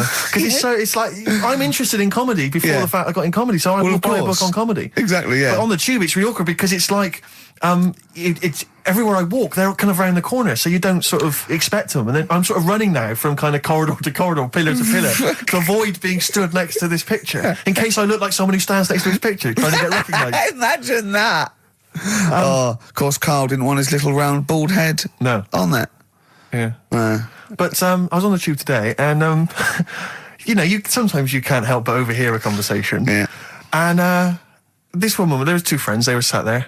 And one woman said, she just said, I must tell you this. I was in the pub last night, and Dave called, and I said, Dave, he said, I can't hear you. I said, Dave, it's not, he said, I can't hear you. So I held the phone up so he could hear all the noise in the pub. That was it? That was the anecdote. That was the story. And I wanted to lean over to her friend and say, unless this woman has given you a kidney or saved you from drowning, do not be friends with her. Break up this friendship. She hasn't got anecdotes. Because what's that? And I've got acquaintances like that where you speak to me, get cornered at a party, this is the person who has not got anecdotes. The anecdotes, they're not stories. That's it. It's like you're expecting for something else to happen. Never does. Well, I was with Danny Baker yesterday. Oh, yeah. He's a brilliant bloke. Guy, first time I met him, and we got on like a house on fire. Put his number straight in your mobile. Well, we've exchanged numbers because he's got some great anecdotes. You had to delete mine because you only got so many. I might write with him because he's funny. He did this thing and it was absolutely brilliant. He's doing he wrote a documentary, and he's a great guy. He's funny as well. You know what I mean? It's this. I tell you what, it's the showbiz friendship. That's what I loathe. I think it's the fact that like somehow. You're sort of because it's like you haven't got to go through the formalities of making friends with someone because I respect your work, you respect mine. You know I'm a funny guy. You've seen my work. Let's be friends. Yeah, of course. Yeah. And it's like, and it's a horrible kind of icky sort of. Listen, Steve, me and you are going to stay in touch, whatever. So I mean, probably not my birthday this year, but next year, sure. We've known each other 7, 8 years. Yeah. So come to that one. Yeah. Well, do I need to wear the waiter's outfit again? Oh, God. Oh, dear. Yeah. PIMP by 50 Cent, or 50 Cent, as I call him. XFM 104.9. I'm Ricky Gervais, you're Steve Merchant. There's little Karl Pilkington over there. All right? All right. Yeah, not bad. Listen, Oh, he's perked up. Yeah. Oh, he's back in the area. Well, you got something to say? I was kept quiet in the first hour. I'll let you get on with it now. What you got to say? Is it just have a guess? Is it about monkeys, Chinese people, or little gay fellas? It's about little gay fellas. Sure. Is it? Of course it is. Go on. Yeah, but not because I like Sorry, I'm just making a that. tally. Let me just note that down. Yeah. No, but it fascinates me, doesn't it? All stuff like that. That's a bit sort of different. Yeah. Yeah. And that. What, like monkeys and Chinese people? Well, And that thing you were showing me before, the half woman. No, half... you weren't impressed with that. Well, no. You know, that woman that's got two pieces of genetic makeup in her, where it was two separate sperms and two separate eggs fused, and she came out as sort of a normal person, but she had this residue of genetic material, and so she's had two children that aren't genetically the same as her. Yeah. Right? And they showed it in the paper by doing her half white and half black to show the two different, you know what I mean? Just for, he went, does she look like that? I said, of course not. He went, not interested then. Of course. Yeah. He said, how could I tell? Not interested in that at all. Yeah. If I'd have said she'd given birth to a monkey, fascinated, straight away. Well, anyway. Go on. But that's what I'm saying. I'm just interested in weird stuff, right? Yeah. So am I. That's why you're on the show. Talking about little gay fellas and that. Yeah. Little gay fellas. Northern Line, the underground tube thing. Not the boy band. Right. Yeah. Apparently, on a Saturday night late, I don't know what that is. What time late is in the sort of gay community, as we've discussed before. Yeah. But apparently, the last carriage on the Northern Line, they all get in there. What do you mean they all get in there? They sort of take over the last carriage of the Northern Line on a Saturday night. Right. And it's like the gay carriage. Right. And what exactly do? They just travel about on the Northern Line? No, just have a chat and that, and like just stick on the communards. How do you know? Someone tell me. See, this, I mean, I'm glad you've informed me, because it wouldn't bother me, but I feel I should be told about these things, because I'm likely to stumble onto that carriage by mistake. And I'm not, it's not that it'd be a problem, it's just I might feel a little uncomfortable if there's a lot of people in, you know, the black the black leather gear and the moustaches, the hats. I mean, to be quite honest, they'd be annoyed. Of course. Because they'd be expecting something a little bit, you know. What do you mean? Well, they're good looking, most of them. Sure. No, they are good-looking fellas, though, aren't they? What do you mean? What do you mean? They're just a lot of the gay, you know, they look after themselves and that and look good, keep themselves. Some of them work out, yeah. You see, this is the problem I have, because there's a lot of areas in London and elsewhere in the country where there's a sort of, you know, it's a gay thing, you know, it's a gay public toilet, or I don't mean it's gay, but it's not like a legal thing. You mean it's a cottage? But it's a cottage, whatever. I mean, I remember being in Bristol once doing some... You're confused when I said it's a cottage. Yeah. That's a term for where gay people go in toilets to sort of meet and greet each other. Well, I shake hands. I was at the public library in Bristol once doing some studies from a sixth form, and I think the toilet was closed in the library, and I was dying for the toilet, and I popped down, there was a public toilet behind the library. I thought, I can't believe my luck. Dashed down there, it was about 6-ish in the evening, I was working late, I was studying hard. I went in there, and I swear to God, I saw two fellas. With the... Is that unusual? Or? Well, no, they were up to some hijinks. What they're sort of like... Do you know the thing that struck me? What? One of them had bright red underpants. What do you mean? They were actually doing, you know, they were having some kind of, you know, they were having relations. They weren't even in a cubicle, they were out in the... Where were the underpants? Around his ankles. No. Yes, I swear to God, I'm not going to make this up. What old were you? I don't know, like, how old you are in the sixth form? 16 or whatever, 17? Yeah, and what did you do? Well, I actually said... you just joined in? What else could you do? You might as well. I actually swore, I said, oh, F me. And then I went, oh, no, don't. No, I did, I swear to God. I did. I went, oh, F me. No, don't. Because I was panicked and I ran out. And as I was walking out, a guy was coming in. I went, oh, hang on, mate. And then I thought I better not tell him. I'll let him find out for himself. He might be going in there to join in. He might have got a call. Come down. We're going crazy on each other's ass. Come down. It's a conspiracy, a Bristol conspiracy. What annoyed me my was, lover. Want a bit of car? What angered me, Rick, was the fact that I wasn't notified, that there was not... I didn't know there was no sign. And afterwards, I spoke to other people about it, and they said, oh, it's a famous gay haunt. But what annoys me is I feel that they should put an ad in the local press, a big paper, like once a week, like, you know, when they recall cars if they're damaged or there's a fault, or couriers might bring back stuff if they're sort of faulty goods, they say recall and we'll give you money back. They should just put an ad in. The gay community should put an advert in that just says, these are the hot spots, this is where you're likely to find us doing some stuff. If you're not gay and you might feel uncomfortable, avoid them. And just list them, or little pictures, or, you know, a map or something. Anything, because like the gay tube thing, I don't know that's fun. 1, 2, 3, railway cuttings. Well, not that. It's more of a sort of social awareness thing. Yeah. So people, you know, don't feel uncomfortable and... But they don't want it exactly to be like sort of walking in under a neon sign. Why? It's legal. yeah, big arrows. Oh, as if. What do you mean? What's wrong with that? Because Well, it's actually a public place. I don't think cottaging is strictly legal. But they don't even have to specify what they're going to do. Some people, they're not. Some of them aren't. I don't think it's probably seen gays, is it? Yeah, but it's not. Yeah, but it's not the people that go out and they say I'm gay and I like Barbara Streisand. It's presumably the sort of people that do that are people that either aren't quite out yet, or do you know what I mean? Or they're doing having a quick way to their wife and kids. Yeah. I don't know. I don't know completely how it works, but I'm sure there probably isn't a place like free bumming here tonight. No, there is kind of. What? Because I was walking home one night through Soho, right? Just because that's the way I have to go, not because of do you know what I mean?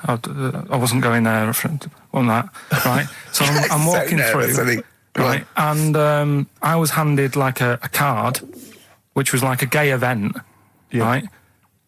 Now, that's a bit weird, isn't it? That straight away he's presuming that because I'm there that time of night. Well, and you got a shaved head and you sort of like, you sort of like quite look after yourself and you got some nice clothes.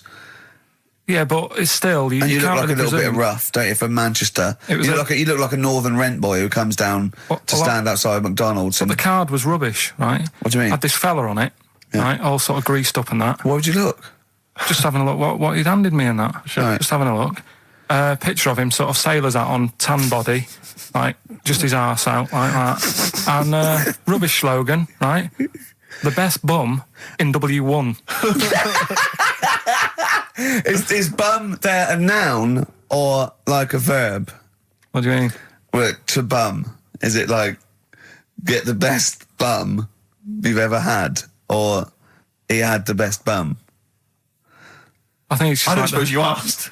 No. I don't suppose you called the number to check. What do you mean exactly by this?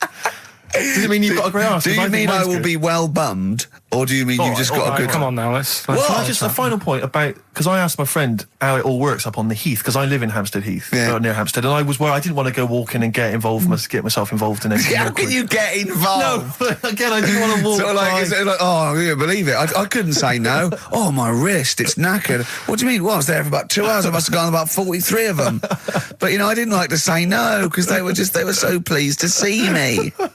Oh, well, it's God. not so much the fear of that. It's not good skiing practice. I was doing 2 at a time for a little while. It's not the fear of that so much as the fact that, again, you don't want to gate crash someone else's party. Do you know what I mean? No. You don't. If there was a straight couple having sex, you'd want, oh, I'm sorry, and you'd want to avoid that area. Of course. But I was finding, so someone told me how it works, and apparently you just go in, like sit on a bench or something, and then a guy just sits on the bench and they just look at each other. There's not really anything said. It's just a kind of nice evening or whatever. I guess it's like 2 a.m. or whatever, and then they go off in the bushes and ding dong. But it's like I don't know how that culture's developed. I love this programme. Why can't that be the case with women? That would be amazing. You just go out to the park at like 1 a.m, you just sit on a bench, you just be like a scene from Gigi. Exactly. Just walking along with the perambulator. Yeah. Exactly. But that would be a joy if there was none of this formality. You've got to talk to them, buy them dinner. Oh, you're joking. Romance. Oh, no. Just this kind of informal thing. It'd be great. So what would you do then? You go up to a woman and go, come on. Yeah. Let's stop mucking around. We know why we're both sat on this bench. There's a nice bush over there. Yeah. Let's have a bit. Yeah, and then she'd go, yeah, great, thanks. I'm killing some time before I, pop into town. Yeah. That'd be perfect, thanks. You make my weekend. So you're jealous of gays as well as me? In a sense. In a way. What do you think, Carl? Let's put a track on. Why? Are you getting scared now? You brought it up. Is it getting too close to the bone, so to speak? Radiohead and They're There on XFM. I'm Ricky Gervais, with me Steve Merchant and Karl Pilkington. I was talking to my dad the other day. He was saying he lived in Bristol and my family lived in Bristol, and so they can't really listen to the show. And he said, I was thinking of buying your grandparents a digital radio for Christmas so they can listen to your show. Imagine them listening to that last link. About you? And then me seeing them at Christmas. Steve, you never told us you saw 2 blokes bumming. Yeah, and then what's that about you jacking off 30 men? Exactly. You've got to say no, lad. I know you're a nice fella, but just because they want relief, you're not the man for it. Oh dear. They must be so proud. Yeah. Rockbusters. Yeah, they'd be loving this, all right? 3 clues were, first one, if you go to Chepstow, you will, right? The initial was S. That was sea horses, all right? That was the answer there. I'll give you that. That's fair enough. I'll give you that. E.T.'s upset. What's wrong with E.T.? What's wrong with him? Yeah, right. Initials M.E. Yeah. What's up with him? He was Missy Elliott. All right, Elliott. Doesn't count at all. What? Doesn't count at all. Missy Elliott. You know what I mean? What's wrong with E.T.? What is that with him? No, just let him explain it. Sorry, Carl, do it again. I wasn't listening. Do it again. Elliott, yeah. Who's in E.T.? Yeah, we'll just do the clue again. Right. E.T.'s upset. So he's looking a bit sad and that. What's What, up with E.T. him? the extraterrestrial? Yeah. Yeah, go on. Right, and his mate, Yeah. who's in it's called Elliot. Yeah. Right, he's upset. What's up with him? Well, he's Missy Elliott. Missy Elliott, what's she got to do with it, though? I don't understand. No. The way you'd say it, you say, what's up, E.T.? And it'd go, oh, Missy Elliott. Why would he Missing. mention her? I don't understand. Was it a thing in the film? Missing. She wasn't even around. Missing? Oh, Missing Elliott. Oh, no. Oh, that makes sense, Carl, but she's not called Missing Elliott. It's meant to be about rock Cryptic, stars, that's what I though, always isn't it? Missing Elliott, isn't it? So it's meant to be about rock stars, isn't it, It's though? just cryptic, though, isn't it? Cryptic clues. And Oh, no, that's not cryptic. That's shit. You. Right, the third one. I had a tape, and it had Humpty Dumpty on it, and I love when he says Humpty Dumpty. Yeah. Humpty Dumpty. Hickory Dickory Dock and that. Yeah. But the tapes broke. Yeah. That was BR. Buster Rhymes. Say that again, I dozed off. Sorry, I don't understand. What do you mean? Who's the winner, Steve? No, it doesn't. No, do you mean busted? Buster. Well, it's kind of like that. Cryptic. No, it's not. No, cryptic doesn't mean change it, so it's not the same. Steve, who's the winner? We got loads of right answers, so... It's interesting, this email weird, system, isn't it flashes up suspected spam. If it, spam is that stuff that gets sent around the internet. Yeah. And it flashes that up if it thinks it's going to be a spam email. And every time it comes in with a Rockbusters answer, it just says suspected spam. In a sense. In a way. Let's give it to Catherine Jakeways from Hackney. She's got those answers. Rubbish. Absolute rubbish. You know, talking about your parents listening, Carl was in Heat this week, and they mentioned that he does this thing on Sky. What is it? It was this thing with Richard Bacon, some programme about watching telly, and you just talk about what you're watching and that. And he was annoyed because he said because his parents are there, and so he's not doing it. He's not going to turn up because they mentioned it in Heat. And so his parents might watch. Yeah. Why are you worried about that? I don't like them watching stuff, do I? I told you. It dates back to when I did Little Donkey at school. Sure. I don't want people watching me. What's that? Just renew us on Little Donkey. What happened? It was just, I was there to play the drums and that in We Three Kings. I was loving it, I got a bit carried away. How old were you? About 13. Yeah. Right? Really? Probably. Yeah. About 10, about 10 probably. Yeah. Go on. 6. Between 6 and 13. How old were you? What school were you at? Okay, you were playing Little Donkey. So, and, No. No, but it was one of them schools where everyone sort of was in the same one. Do you know what I mean? Oh, a Manchester school. Just What the do one you classroom. mean? Well, it's like... Sweeping chimneys in the day and then 1 hour of learning. What are you talking about? What school were you at? Was it infants, junior or They secondary? didn't really do that. It was one where... What do you mean? They still have to abide by the laws of the land in Manchester. No, but it was a lot more... Like you had infants, but you also had, the older lot. There's kids there... When you're in the younger year and that, you'd see kids and you go... Talk English and use terms that people do when they're talking about schooling. I don't even want to talk about this. No, how old were you? What? I'm guessing maybe 6 or 7 or 8. So you went from 13 to 6? Yeah, but like I say, it's hard to remember because... Imagine if you were giving evidence in a trial. Yeah.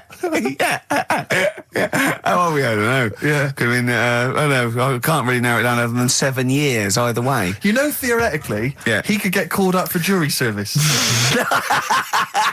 Right, you're on...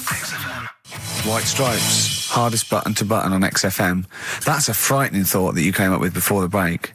That Carl on jury service. Carl could be responsible for someone's rest of their life. Yeah. Because jury service, that applies to anyone. Anyone could get sent the form. I think you're obliged to go unless you have a really decent reason not to.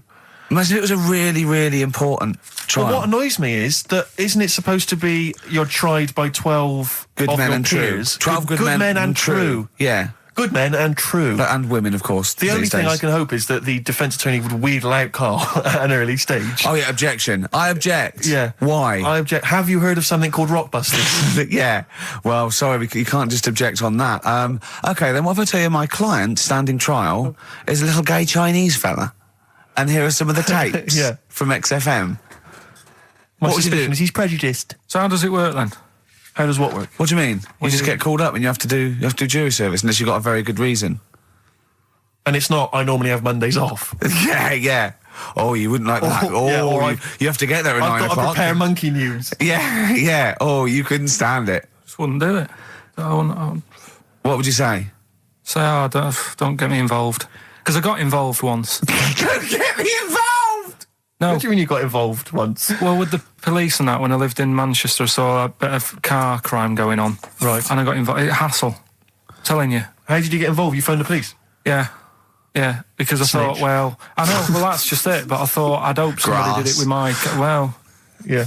So, and it's just a hassle. Loads of phone calls. Canary. Having to stand on a balcony of this, tower block that I lived in. Police shouting up at me. I'm stood there with my underpants on, right? And what it was, a car had been robbed, right? Mm-hmm. So I call up the police and that, Yeah. right? Said, right, listen, car's been robbed. And they said, where is it? I said, I don't know, just across the road from where I live, right? So I tell them where I live. And Where they go, do you live? How old were you? 13? so she's asking loads of questions and that. I'm saying, look, whilst you're asking all this, they're actually getting away, so, will we leave it? And she's like, no, we'll track it down, blah, blah, blah. So I said, well, look, I work nights. What could you see? You could see some lads... see some lads just pushing a car.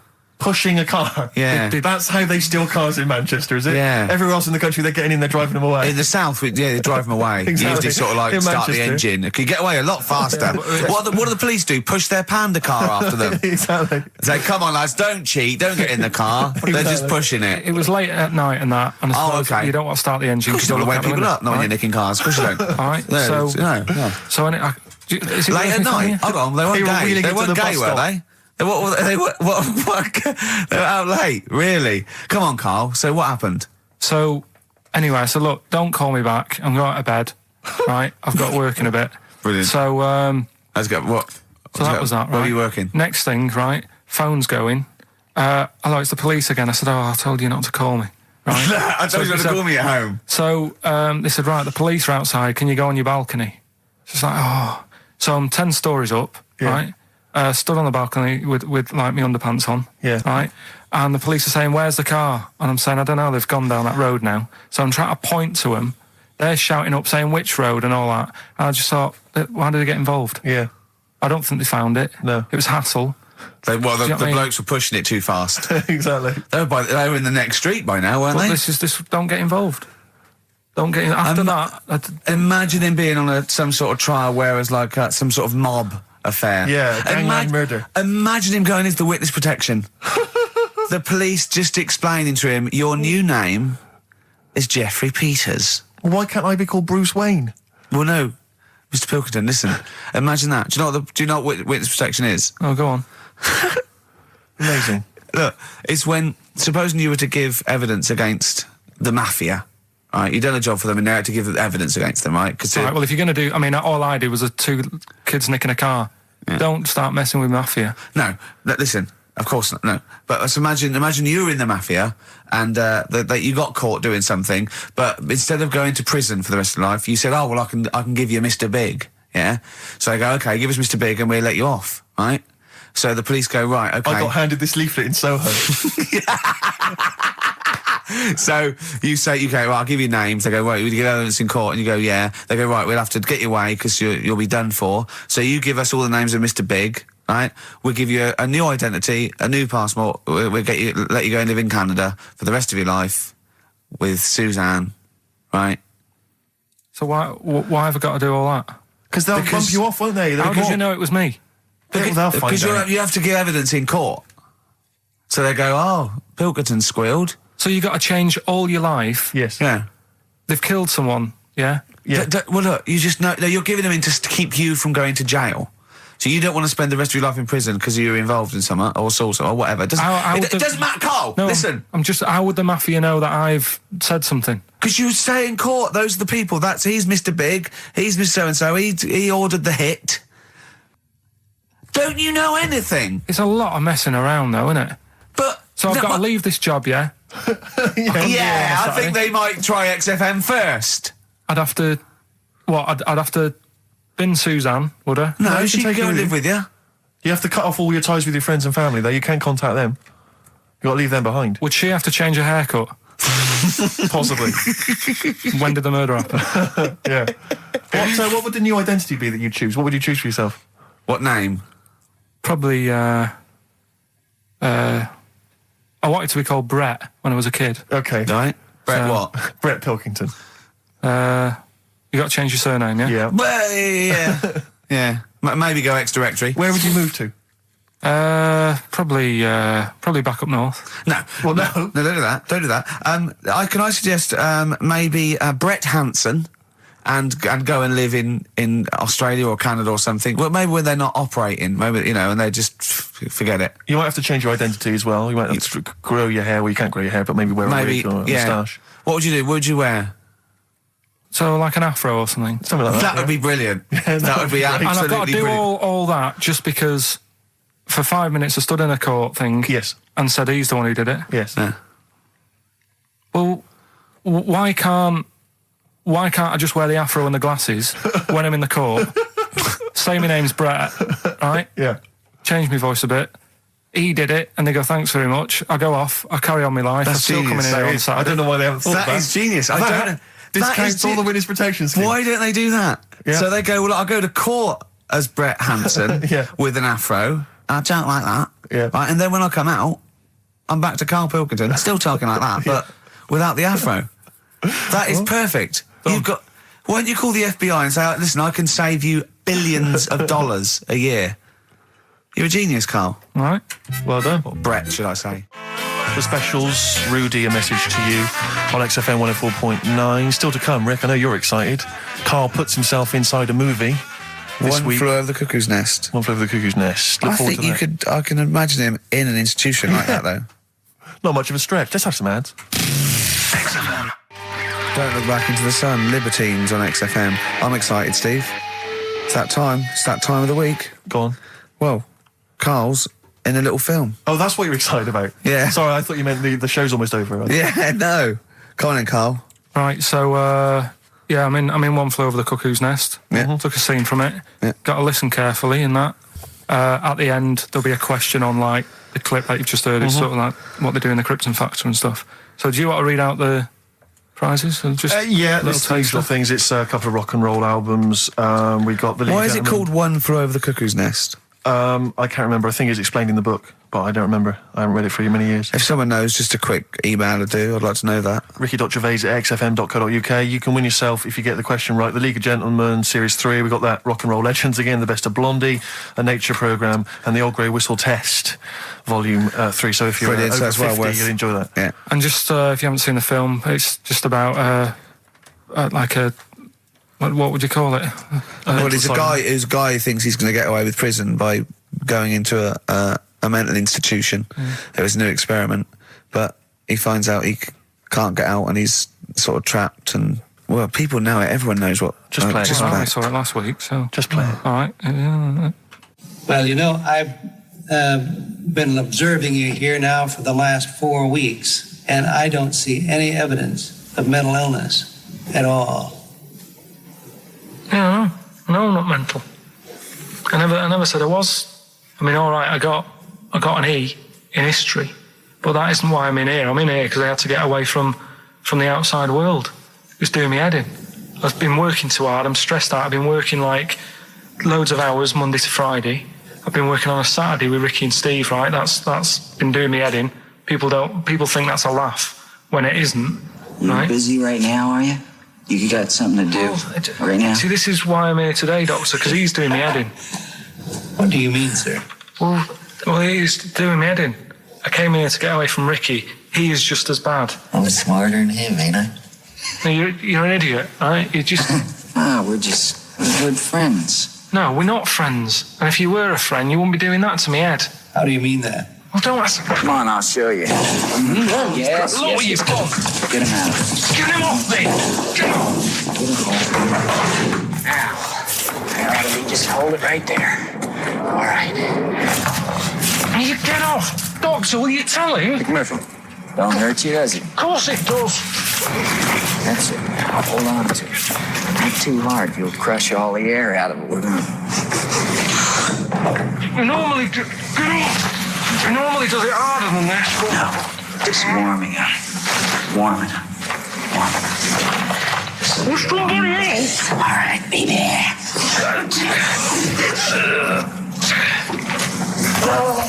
Get off! See what I mean, Doctor? That's what he's doing every day. The state of this. I don't know why you do it, because it's not as if you're going to crack it open. But I tried, didn't I? God damn it. At least I did that.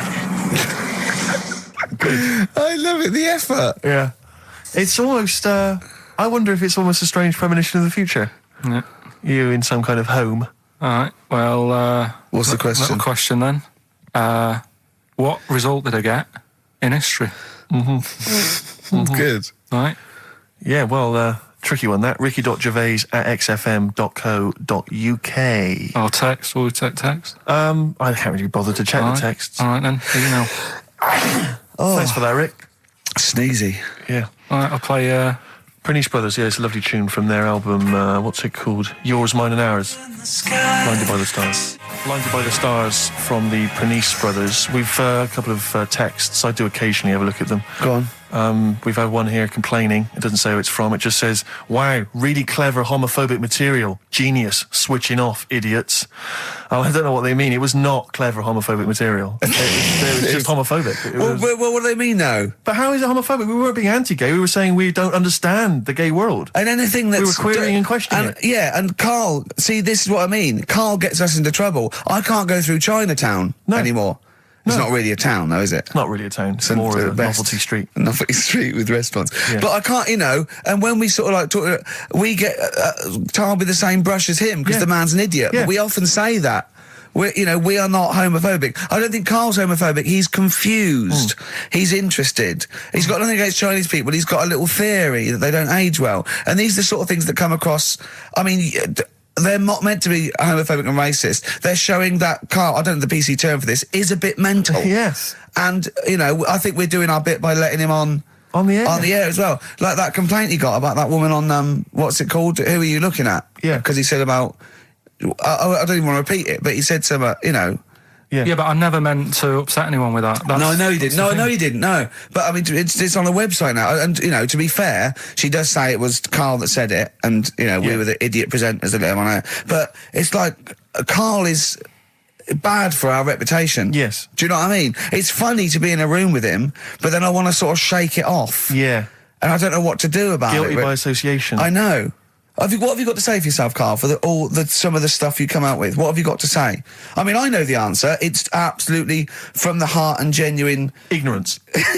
and confusion and interest. You haven't got a malicious bone in your body. Well... Towards but, me, but yeah, other people. But again, he's just honest with you. He says... don't repeat what he says. No, don't repeat it, just leave it. But it's not as bad as some other things. But he says, remember you just say that when you first met him, he looked a bit odd, but you got used to it. Yeah. Now that's from the heart. That's like him sort of like being honest and nice, but he doesn't know what that... And we can take it, of course. Well... What have you got to say for yourself? I haven't got anything to say, really. I mean, there's been other weird stuff going on in the week and that. Go on. No, I might as well talk about it next week, because we're wrapping up. All I'm saying is I talk about what's gone on. Yeah. Have we got monkey news? Have we left monkey news behind? Monkey news! Come on! What happened? You can't offend monkeys. I'll tell you what is annoying. What? Steve's told me about a film that is about a monkey going off with a woman. Mm.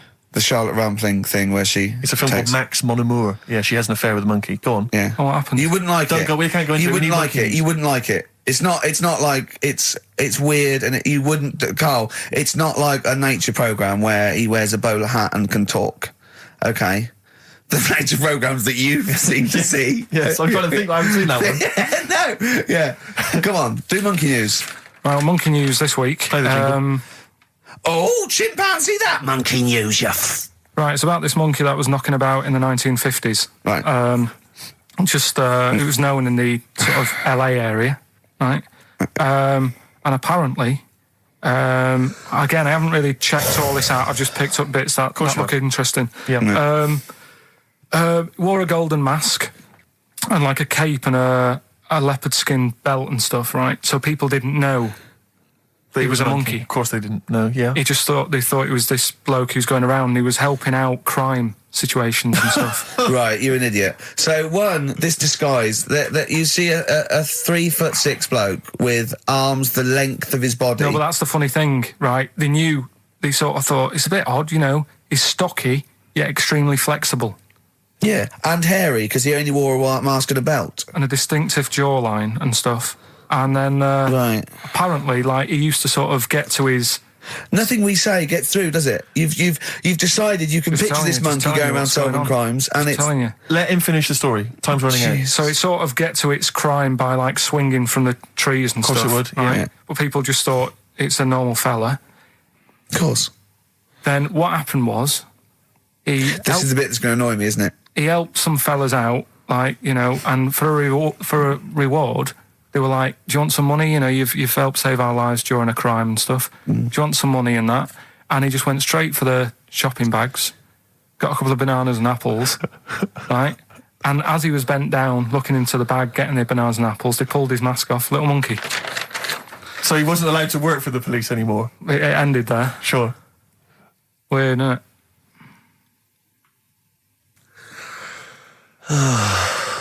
Rick, can I tell you the meaning of One Flew Over the Cuckoo's Nest? Yeah. Can we never speak of monkey news again? Yeah. It comes apparently from an American children's nursery rhyme. 1, 2, 3, 4, 5, 6, 7. All good children go to heaven. Some fly east, some fly west. Some fly over the cuckoo's nest. Brilliant. Now, thanks to Ian for emailing that in. Shall I give someone the prizes? Yeah. Phil Corbett, there you are, that's the first one I've pulled out. He correctly guessed that it was E. It was an E that Carl got in history. The only qualification he's got, and it's an E. Do you know that woman? Judge the monkey news based on that. Go on. That woman who went out with the monkey. What? It's a film. It's a film. It was Charlotte Rampling in the film. I don't know who played the monkey. Did she have any kids? What, with the monkey in the film? Yeah, I'm just thinking if I'm going to get it out and stuff. No. Why? Oh, because that would have been interesting. Well, no, it's just that the problem there is the kids would always look more like the dad.